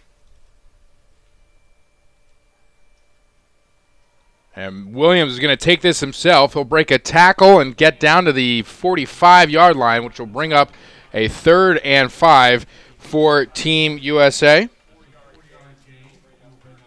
Williams, such a great quarterback in that when he stays in the pocket, when he rolls out to throw, he's as good of a passer as anybody you'll see at this level. And when he takes off to run, he's like a running back. And this one batted down at the line of scrimmage. That's number 7, Tosan Agbayag. That'll bring up 4th down and 5 for Team USA. Ramar Williams does volunteer work every summer. Last year he volunteered at the Senior Citizens Home. Year prior, volunteered at a local track team mentoring kids. Williams focused on getting a very high GPA. He's a really accomplished student, and his grades are a very high priority.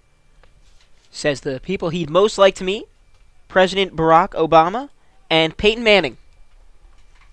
Those are some cool dudes. You Quite can get in the same duo. room as them. Quite the Sean, duo. you know, we've talked about this all weekend long. Who would yours be? Oh, I mean, other than Tom Monfiletto, Okay. you mean? Yeah, go ahead. You know, that's a tough one. I can't even. I'll get back to you on it. I'll let you know. Maybe in the fourth quarter. I didn't prepare this, Tom. What a cop out that is. People should want to meet me, is what I'm saying. Oh boy. You know who I'd like to meet? I would like to meet Colin Cowherd, I think. Okay. Oh well, that's a brutal answer. So, thanks for that. We'll move on. Caracello in the game at quarterback for Team Canada.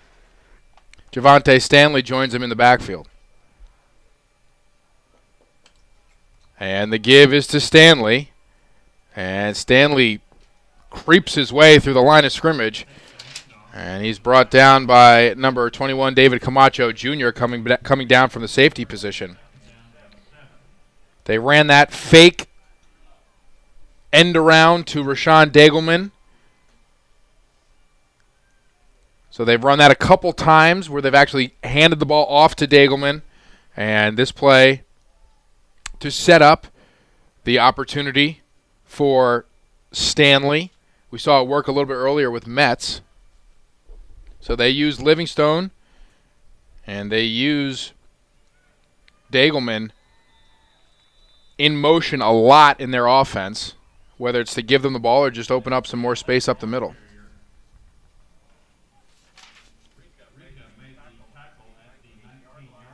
Kowelu Reka making a tackle there for Team USA. We got a 3rd and long for Team Canada on their first drive of the second half. And Kowelu Reka related to Koamisi, a defensive end for the Miami Dolphins. Trying to follow in his footsteps a bit. That's a pretty decent bloodline there. Caracello looking to the left. He's got Livingstone wide open, but it's incomplete. Reed Harrison Ducros in coverage for Team USA. Canada's punting unit has been pretty good so far as they've been able to get the ball downfield. They have the wind at their backs once again with this punt. Kamari Murray and Devin Floyd to receive for Team USA. Team USA coaches trying to get the ball in Murray's hands as much as they can. And the kick bounces at the 50. Floyd muffs it, but is able to get on top of it. And Team USA will start up at the 37-yard line. Damian Lombardi on the coverage for Team Canada. Another solid punt. Still good field position for the United States, but a good punt by Team Canada there.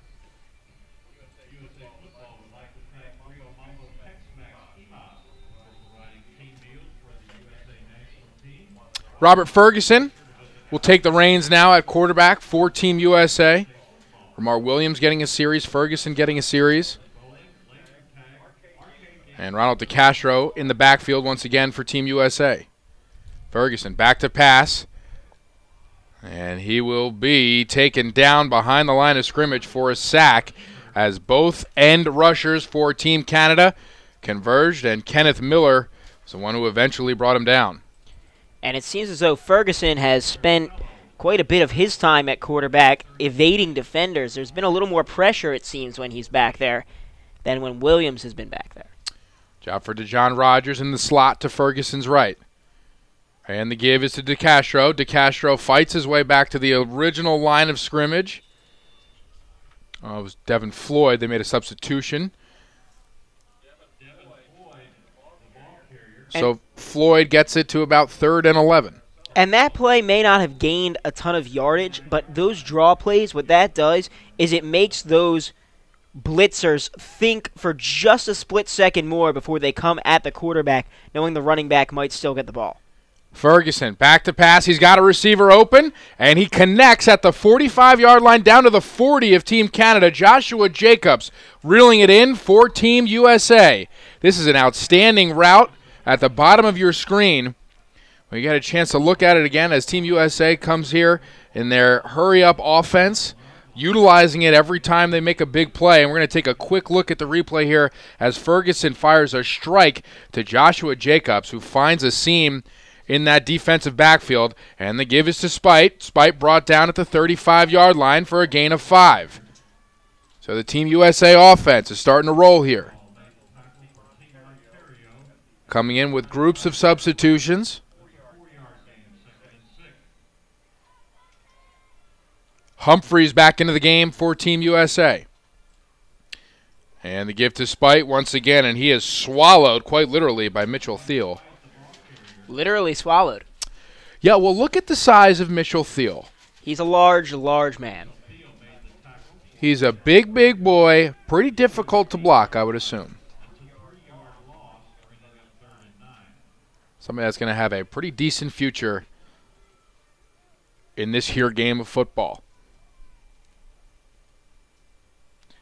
Ferguson back to pass once again. Leads Devin Floyd, and Devin Floyd with an outstanding catch on the sideline. First down, Team USA. A back shoulder pass on a wheel route to his running back. Great throw and catch from Ferguson to Floyd. And how about the touch in between 3 defenders? That was a beautiful throw. Excellent anticipation by Ferguson, putting it where it needed to be, as they're going to let him toss it once again. Now to the back of the end zone. Kamari Murray, touchdown, USA! Kamari Murray, his 2nd touchdown of the day, and Ferguson, his 2nd touchdown pass of the day.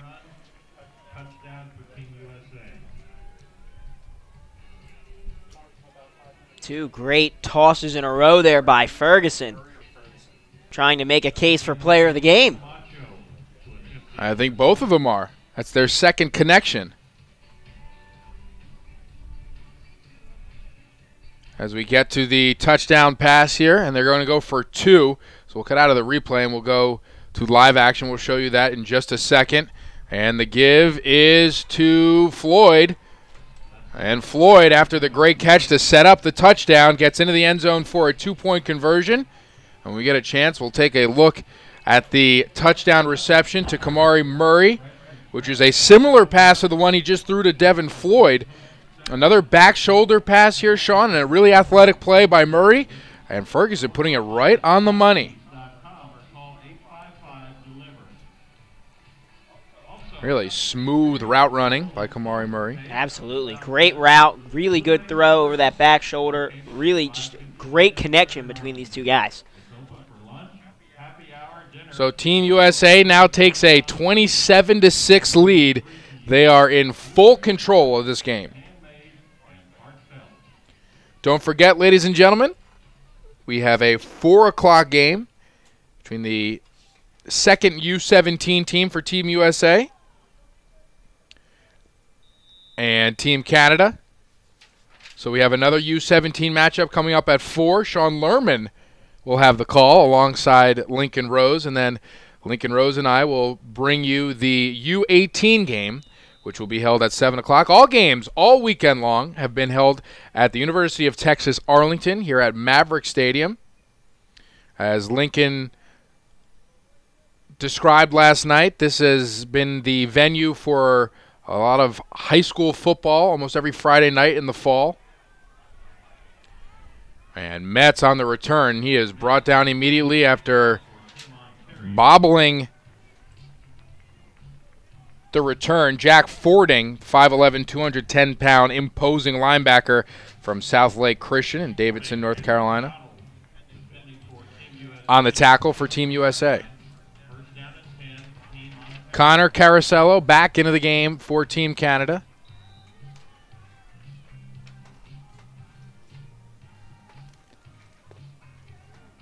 And Team USA, so far, they have won 2 out of the 3 games. And if this keeps going the way that it has been, it might take a 3-1 lead in the series. And Brandon Metz on the carry for Team Canada. He'll get about 2. Much like we saw last night, Sean, the defensive line play for Team USA has really been outstanding. Yeah, and playing with a lead is pretty nice when you're the defensive line, too. You can be a little more aggressive. You feel a little better when you know you don't have to worry. You don't have that threat that you're going to give up a game-winning play, something that's going to give Canada life. When you have that 21-point lead, as the United States does right now, you can really just play the game. Nick Valentine and Dylan Daniels on the interior for Team USA. And blitzing up the middle was Alex Stevenson. And Quincy Bellinger will take this one in short of the first down, I believe. Looks like he's just about a yard short there. Yeah, but a good pitch and catch on second down to make a 3rd and 1 for Team Canada. Not a lot of 3rd and shorts for Team Canada today.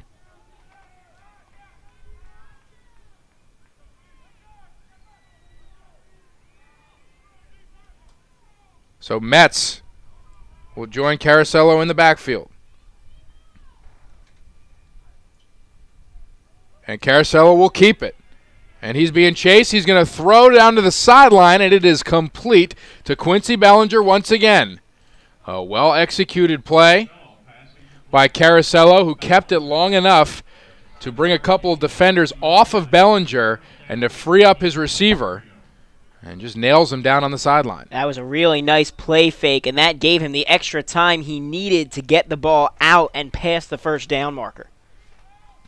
So Carasello with a first down, trying to orchestrate a scoring drive here for Team Canada, who's only been on the board once today. Carasello back to pass. Looking over the middle. It is incomplete. Harrison Ducros once again on the coverage for Team USA. Harrison Ducros, 5'8", 160 pounds from Colleyville Heritage High School, Grapevine, Texas.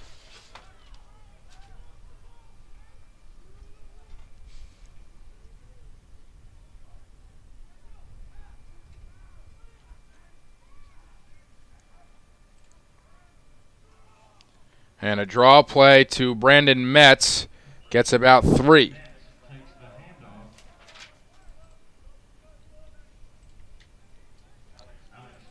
Alex Stevenson, Lauren Mundy on the tackle for Team USA. It'll bring up a 3rd and long now for Carasello. Carasello back to pass. He's looking for Dagelman. And he finds him at the 45, but Dagelman gets nowhere. What a play by Kowelu Reka. A defensive lineman coming out to help out on the tackle. And Dagelman's going to feel that one tomorrow. And Kowelu, really athletic at 6'2", 230 pounds, but he can move. Stevenson rushing up the middle, and Reka just finishing that tackle off. It'll be 4th down and 3 now for Team Canada.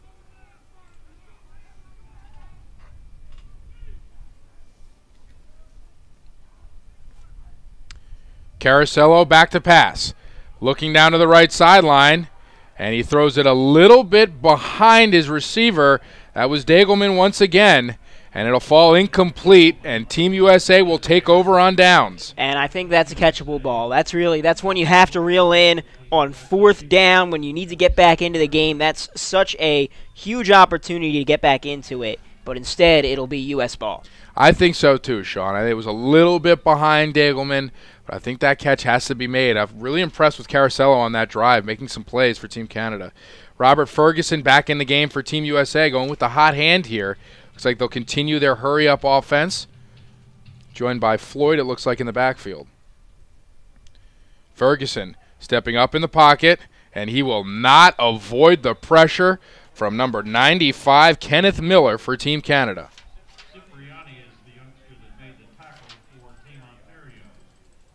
Check that. That'll be Dominic Cipriani. A lot of Italians on this Canadian squad, Sean. Seems like it. Canada, very diverse country. Aaron Spite in the game for Team USA. And Ferguson will keep this, but he's got nowhere to go. Nice job by the interior line for Team Canada. Led by number 95, Kenneth Miller, and Adam Caracello. Spencer Smith was the one that will be credited for the tackle. Cipriani looks like he hurt his shoulder on the last play. So we'll have a quick break in the action here. And while we do that, we will tell you about some of our sponsors that help make this presentation possible today. A portion of today's game brought to you by Riddell. Protect and perform. Riddell providing all the equipment for the Team USA players. By Sports Authority, all things sporting good. And by Shock Doctor Sports, the leader in mouthguard technology. Shock Doctor also sells some performance apparel, some of the padded dry fit shirts that players wear under their jerseys. And this is incomplete. Pass intended for William Humphreys. Humphreys has been targeted quite a bit here today, Sean, the big tight end. Yeah, and there's a reason. Humphreys is a big target, and a lot of times you talk about at the NFL level, you'll say, well, a young quarterback's best friend is the big tight end. Well, all these quarterbacks are young, so it's nice to have that big tight end to throw to. I wonder why that is. Probably because of his size, easy to see, usually not very far away from you, and usually pretty reliable, wouldn't you say? And he blocks for you sometimes. Matched up a lot of times with smaller defenders as well. Right. Quincy Matrix Baker will call for the fair catch. So with 2 minutes and 41 seconds to go here in the third quarter, Team USA still in control. 27-6 is the score. Connor Caracello back into the game for Team Canada.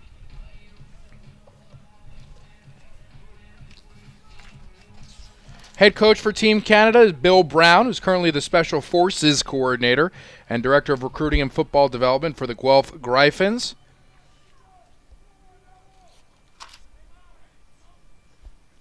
Doing a pretty good job with the U-17 Team Canada squad that he's had all week, and setting up for a screen here. It is complete, but he is met immediately by Zach Duden. Javante Stanley on the reception, but nothing doing there. The U.S. has done a pretty good job of being aware of the screen passes. Canada ran a lot of those screens yesterday, so obviously the United States was paying attention. And those, Sean, those plays can be very, very effective, and they can really catch a defense off guard. But when a defense is ready for it, those are one of the easiest plays to defend because nobody's blocking you.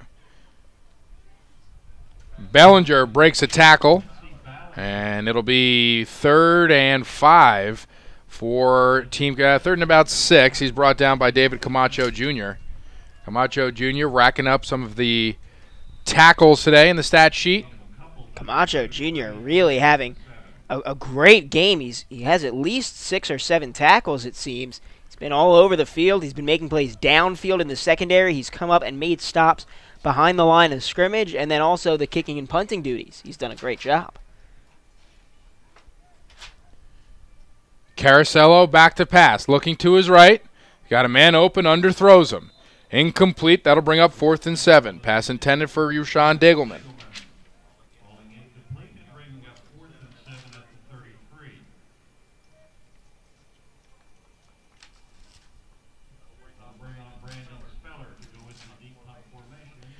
Brandon Speller to kick it away for Team Canada. Devin Floyd and Kamari Murray back to receive for Team USA. Pick your poison here, Sean.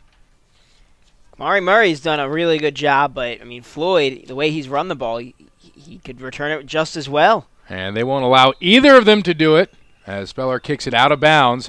Team USA will take over at their own 36-yard line.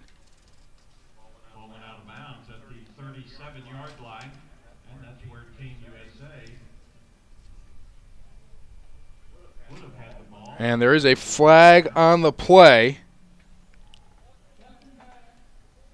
And it'll be a block in the back against Team USA, so that will bring them back even further. So from the 36, it will take them back, all the way probably to the 21, I think. That's a big, big swing. It's only a 10-yard penalty, so we'll bring them back to the 26, and we'll try to see it here. I think it occurred at midfield somewhere. John Flores checks into the game at receiver, and there we see it in the middle of your screen. At quarterback, I'm sorry. So Flores looking to march the Team USA offense into the end zone for the fifth time today, I should say. 27-6 is the score. Spite with a nice move to the outside, and he'll be dragged down at the line of scrimmage. Spencer Smith on the tackle for Team Canada.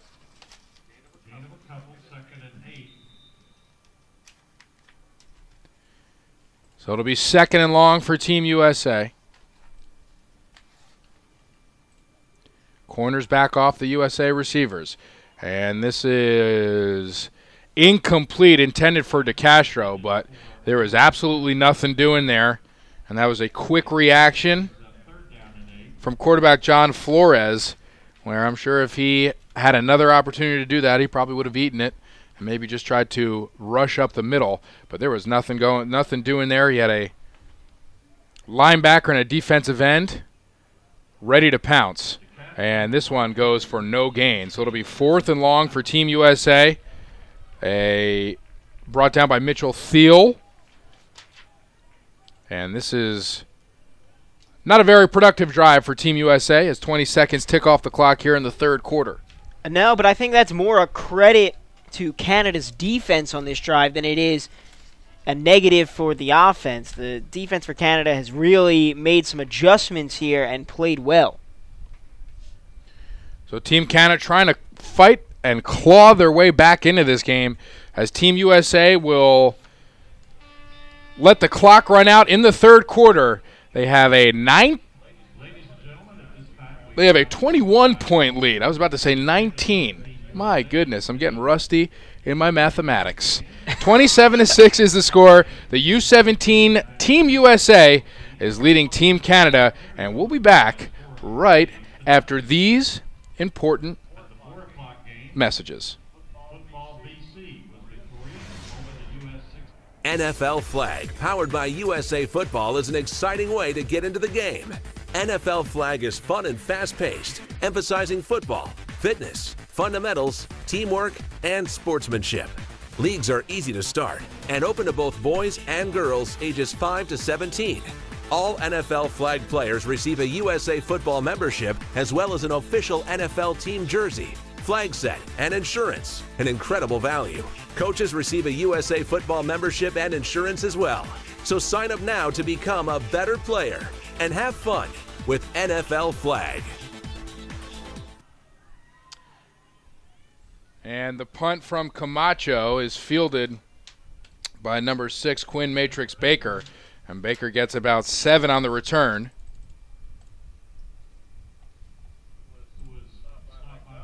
So Team Canada will take over.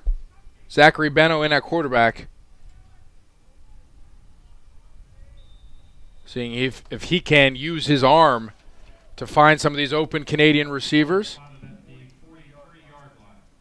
But sometimes, Sean, even if they're open, they're unable to convert. We saw a couple of drop passes earlier.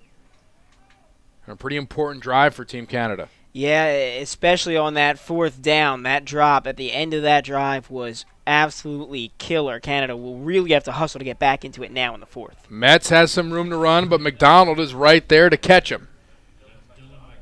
So McDonald, a nice play from the linebacker position. Had himself a really nice game.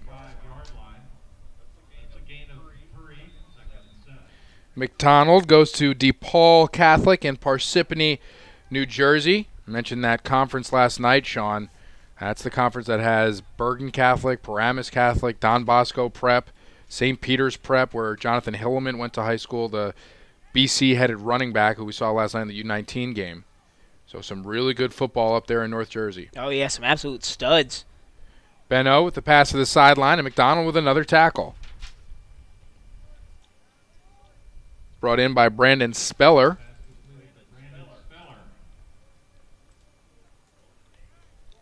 Another big third down for Team Canada here. And a big opportunity for the United States to start putting this one away. If they can cause a turnover here, force Canada to punt, and then start running the ball, running some clock, that's got to be the strategy for the United States. Benno's got Metz with him in the backfield.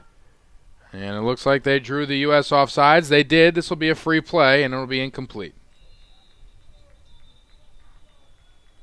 So Canada will gain 5. I'm not sure if this will give them the first down or not. They'll be really close to it if they don't have it. You know what we haven't seen so far? A measurement? A measurement. We have yet to see a measurement for a first down. We have our camera operator, Derek Raymond, begging for a measurement. I mean, what does he have to do to get a measurement? Is that the highlight of a camera operator's day, is the measurement? Sometimes it could be. The highlight of my day is seeing the sun and being here with you, Sean. Yes, the sun. It's very glad to see the sun. This is our 5th or 6th day here in Arlington, and we finally get to see the sun. It's very nice. Be 1st and 10 for Team Canada as Livingstone comes in motion. But the give is to Metz. Metz with a nice move to the left, and here he goes once again. Down at the 38-yard line, at the 42-yard line, I should say, and he is brought down by number 24, Michael Kay.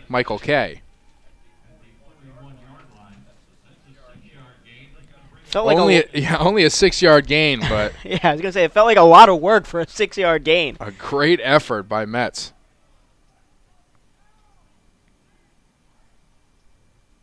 And the draw goes to Metz once again. But he is met immediately by number 25, John Brannon. John Brannon, when asked if he had any summer jobs, he said, "I train like a beast." Well, it's showing. I'd like to see the application for that job. Wonder if there's an interview process there. Is that 1099 or W-2? I don't know. Benno, back to pass. He's got a receiver open. That's Speller across the middle. But Speller is met immediately by DJ Dobbins, not before a first down for Team Canada.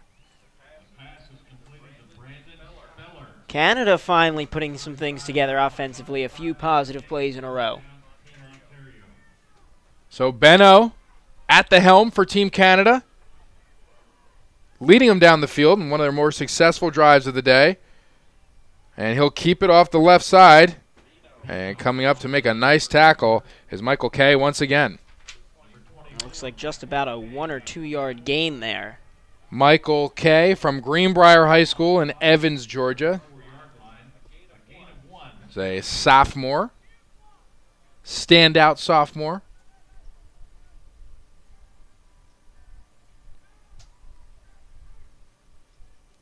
And the draw play to Metz once again. Metz goes nowhere. Jack Fording on the tackle from South Lake Christian.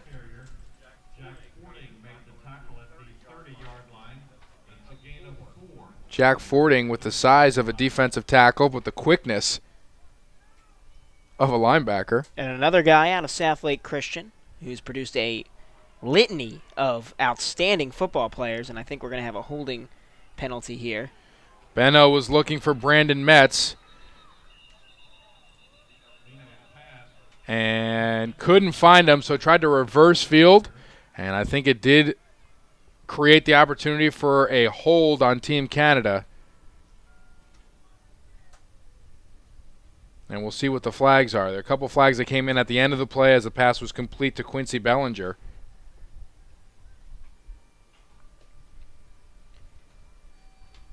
So a good job by the Team USA defense to cover this up and not allowing Team Canada to do what they originally intended to do. And then we have the hold right there. Oh, that's a pretty soft hold. And Benno rolling to his right. And I think the flag was on the hit on Benno, actually. Not positive, but it could have been.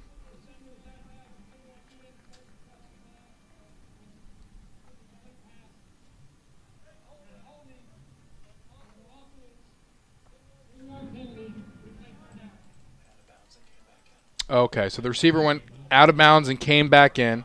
That was the penalty at the end of the play that you saw. So 2 penalties against Canada on that one. It ends up being a 10-yard loss and replay of 3rd down. 3rd and 15, and one thing that Canada's had trouble with is keeping their negative plays in check.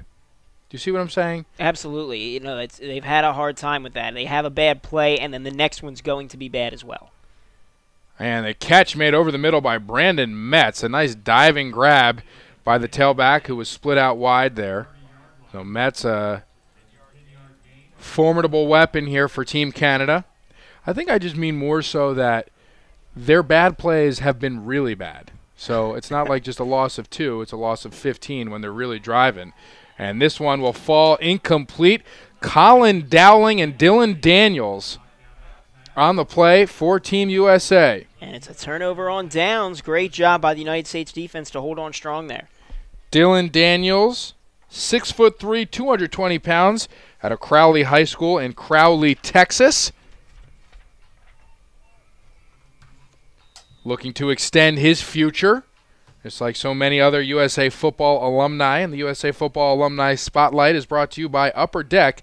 Collect the best. Since 2009, 8 former Team USA players have gone on to play in the NFL, including New York Giants running back David Wilson, Cardinals defensive back Tyrann Mathieu, and Patriots wide receiver Aaron Dobson. Also a slew of current college players, including Jameis Winston, Ty Montgomery, Kevin Hogan, Tareen Folston, Stephon Tuitt, Jackson Shipley, Bryce Petty for Baylor. We'll take a closer look at what Jameis Winston was able to accomplish this year. He was a member of the 2012 U.S.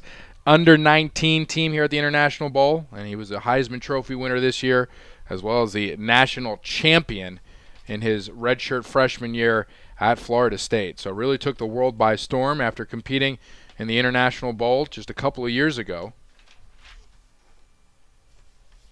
And I think Jameis Winston, you can almost bet that he's going to get added to that list of guys in the NFL. He's going to be a very productive NFL player. And Devin Floyd with the carry. And a nice stiff arm at the 45 gets into Team Canada territory, but it looks like this one's coming back. And that Floyd stiff arm has been really, really nice today. It's a shame because he did a great job, fought hard on that run for that one to be brought back.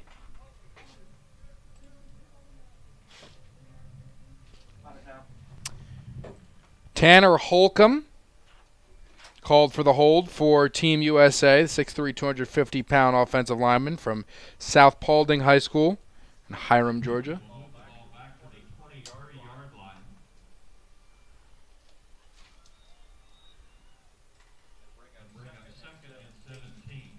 Second and long now for Team USA. John Flores in at quarterback alongside Devin Floyd. Just had a run taken away.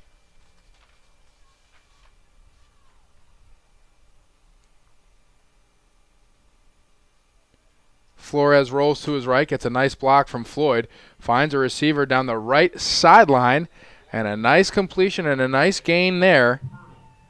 Pass is complete to Jason Pirtle, the 6'3", 190-pound receiver at a Locust Grove High School. And how about the yak, Tom? The yak. Some serious yak, getting it to a 3rd and 6 opportunity now.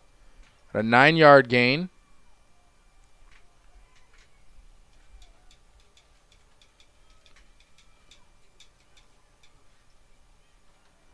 Pirtle, Butler, and DeJohn Rogers to the left of Flores. Kamari Murray at the top of your screen. Have to hurry. 3 seconds on the clock. And he just gets it away and gets it to Floyd. Floyd's got some space. At the 40, breaks a tackle but can't stay on his feet. He'll be down at the 43-yard line, but that's good enough for a first down for Team USA. So offensive line really digging in their heels and getting some work done here as the game comes closer to an end. 5 minutes and 20 seconds to go in the game.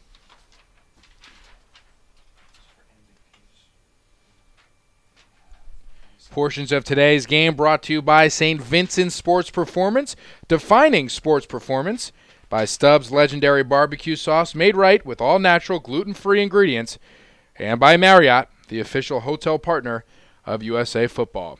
And the give is to Floyd, who cuts back, gets across midfield, and makes an unbelievable play, breaking a tackle from number 41, Eno Choi.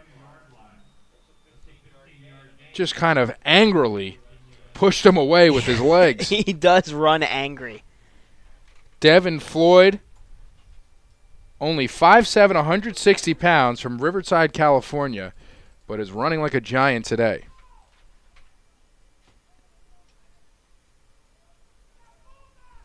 U.S. offense in no rush here. Take some time off the clock. And they're going to give it back to Floyd. Floyd dragged down by his shoulder pad by number 54, Herzog. You don't really need to rush when Floyd's running the way he is, gaining yards in chunks. And this is really where you need your backs and your offensive line to take over, Sean. 4 minutes to go. Canada does have 3 timeouts left. But in order to run down that clock, seal the victory, your ground game is where it's at. As we saw so much of that this year from the San Francisco 49ers and Frank Gore. Marshawn Lynch, of course. Whenever there was a lead, they're like closers in baseball. Floyd gets it once again, breaks it to the outside. Oh. Another beautiful move, gets down to the sideline. He'll go out of bounds at the 10. Devin Floyd.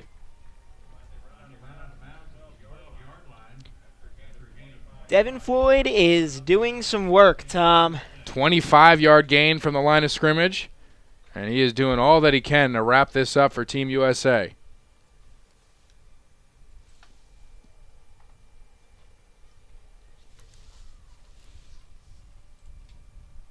Jaron Bitloy in at slot receiver for Team USA. See him closest to the line of scrimmage, off to the left. And Floyd finds a seam to the right side. Devin Floyd back into the end zone. And another touchdown for Team USA. And that was probably the easiest touchdown that you will see all day. Floyd made one cut, and there it was, nobody within 15 yards of him. As we see it here, Floyd will take the handoff up the middle. Just one cut to the outside, and there he goes. Nobody anywhere in the vicinity. What really cleared that up for him was the pulling guard for Team USA. I believe that was number 74, Nico Russolillo, who really opened the doors for Devin Floyd, who had his second touchdown of the game that he could have probably just walked into the end zone. And Floyd is having an outstanding day, but this offensive line has shown up in a big way as well. And they blew that extra point attempt dead. Looks like a false start against USA. So it'll be 5 yards deeper for Camacho. 3:22 left to play here. Team USA takes a 33-6 lead. And Camacho blasts this one through the uprights. 34-6 now is the score. And Hector, I almost called him Hector Camacho. David Camacho Jr. converting on most of his extra points here today, but I think we've been more impressed with his play at free safety, as he's been making tackles all over the field. I just wanted to remind you that portions of today's broadcast brought to you by Gatorade, the G-Series Prime, Perform, and Recover. By Cutters. No other glove performs like Cutters. Cutters was able to provide all the gloves for Team USA. And Tyson Fresh Chicken. Serve chicken that's farm fresh. Serve Tyson Chicken. Had a great week so far here in Arlington. This is day 2 of the USA Football International Bowl, as the first U-17 game started at 1 o'clock. The next U-17 game between U.S. and Canada will begin at 4 p.m., and then subsequently at 7 p.m. it will be the U-18 game. All of our games have been covered live, simulcasted on YouTube for our Canadian viewers, and also on ESPN3 and the Watch ESPN app. So we want to thank everybody joining us on whatever platform it is. Game is being produced by Strive Network. You can go to strivenetwork.tv.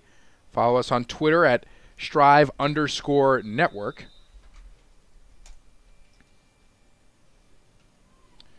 The ball falls off the tee. Camacho replaces it. Looks like it fell over once again. And it fell over once again. The wind is howling a little bit. The sun is out, but the wind is going crazy. So they might need...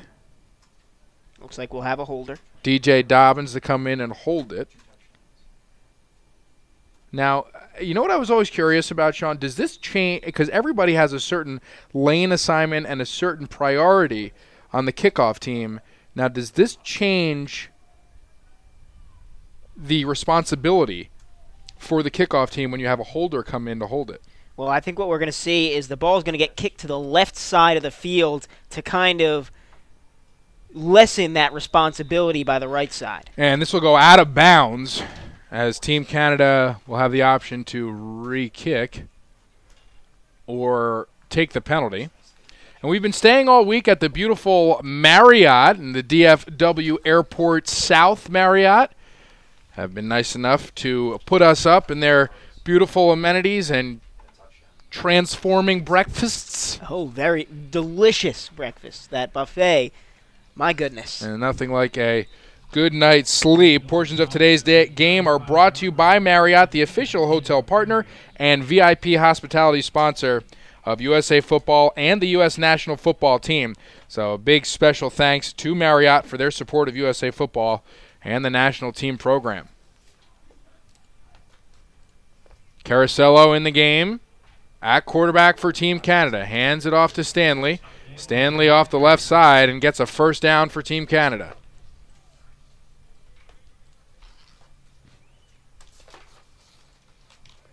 Javante Stanley, Brandon Metz, two extremely exciting backs for Team Canada.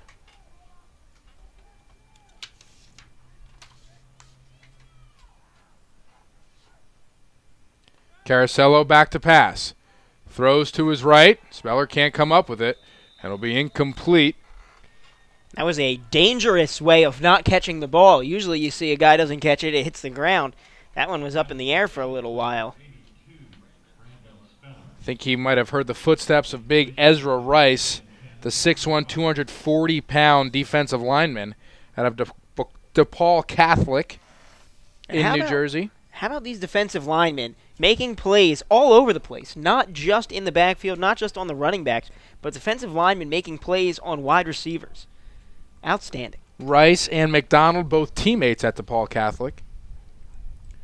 Caracello back to pass. Trying to set up a screen. It's not there. He's going to throw it downfield, and this one is picked off.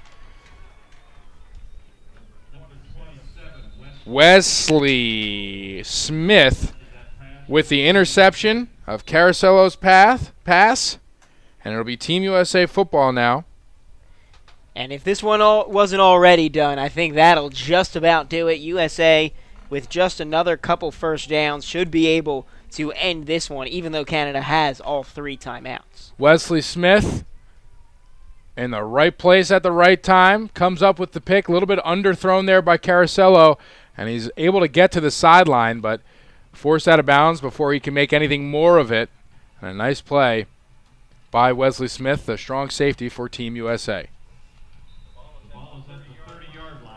Looks like Ramar Williams is back into the game for Team USA, flanked by Aaron Spite in the backfield. Williams takes it off to the left side, and he will be brought down by a couple Canadian defenders. Chris Sabat and Kenneth Miller helping out on the tackle. And just to remind you, you can be a part of these development teams and these national teams by signing up for the regional development camps, where you will be coached and taught by NCAA college football coaches. You can come out to one of USA Football's many regional development camps, making stops in 17 cities this spring from February to the end of May. For more information, call the national team's office at 609-662-4495. Go to usafootball.com. Aaron Spite brought down after a gain of about 4, so it'll bring up 3rd and 6 now, and we've got 2 minutes to go here in the fourth quarter.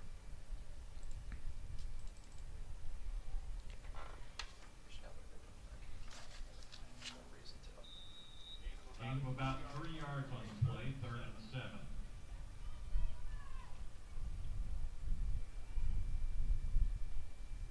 Third and 7. Team USA going to let this clock run down as much as they can. Both teams still 3 timeouts left, but the lead has become insurmountable. And the give is to Spite up the middle. Spite's looking for the end zone. Brought down at the 7-yard line. Tackled by Tosan Agbayag. Well, that should do it, as now all the U.S. really needs to do is take a knee. And we have a player shaken up on the play for Team Canada. That is the man who came in to make the tackle, Agbayag.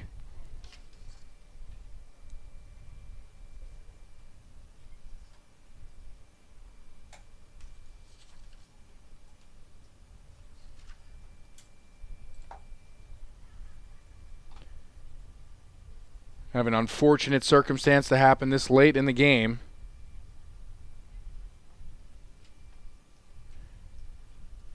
But so far it's been a pretty clean, good, hard-fought game here between both sides, Sean. Oh, absolutely. It's been very clean. I mean, the penalties even, which were all over the place in the first half, almost completely eradicated in the second half as the teams really focused on playing good, legal football. Yeah, and a really kind of explosive offensive second half for Team USA, as they had everything clicking. No matter who was in at quarterback, Kamari Miller made an outstanding catch in the end zone. Ramar Williams did a fantastic job. And also Robert Ferguson with 2 touchdown passes. As always, in these games where they've had so much success, it's going to be a little bit difficult to decide who will get the MVP for Team USA. And stay with us after the game. There will be an MVP Player of the Game ceremony, as we will be handing planning out a Riddell Player of the Game trophy to each squad. Just under a minute to go here. Team USA will have to run a play. Can't just run the clock out. And they might run it in for a touchdown. I doubt they would. But Miller's going to keep it. And he is going to try to get it into the end zone. He'll be brought down at the 2-yard line. Now 33 seconds to go. And it will be 3rd and 3. So, Sean, the 4 o'clock game, you have the call. The U-17 squad, the likes of Robert Washington, and all kinds of star athletes and studs on that squad. Yeah, especially take a look at the wide receiver position for that U-17 red squad. Absolutely stacked. Lindell Stone, the quarterback, Taylor Rapp as well. Mark Birmingham, a tight end wide receiver, London Kraft, just a ton of stud wideouts in that game. It should be an exciting one here, as the first section of the U-17 squad for Team USA takes down Canada by a score of 34-6. We had a tremendous defensive performance from Team USA and an offensive explosion here in the second half. And Team USA a dominant performance. They are now 3-1 in the series here at the International Bowl. So we are going to take a look at our players of the game, and we will join Garrett Shea on the middle of the field as we will decide who will become the players of the game for Team USA and for Team Canada, and we'll be back right after this. We're going to take a quick break. You're watching the USA Football International Bowl.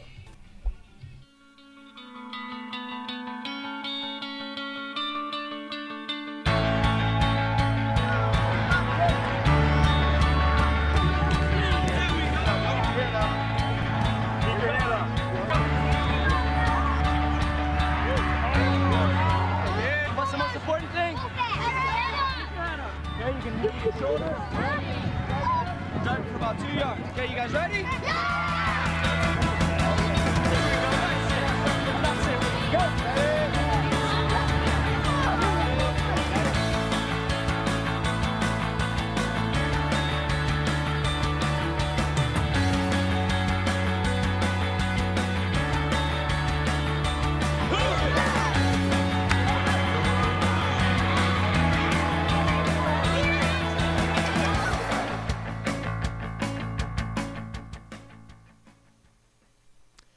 And welcome back to the U-17 U.S. versus Canada game, as the player of the game for Canada has been awarded.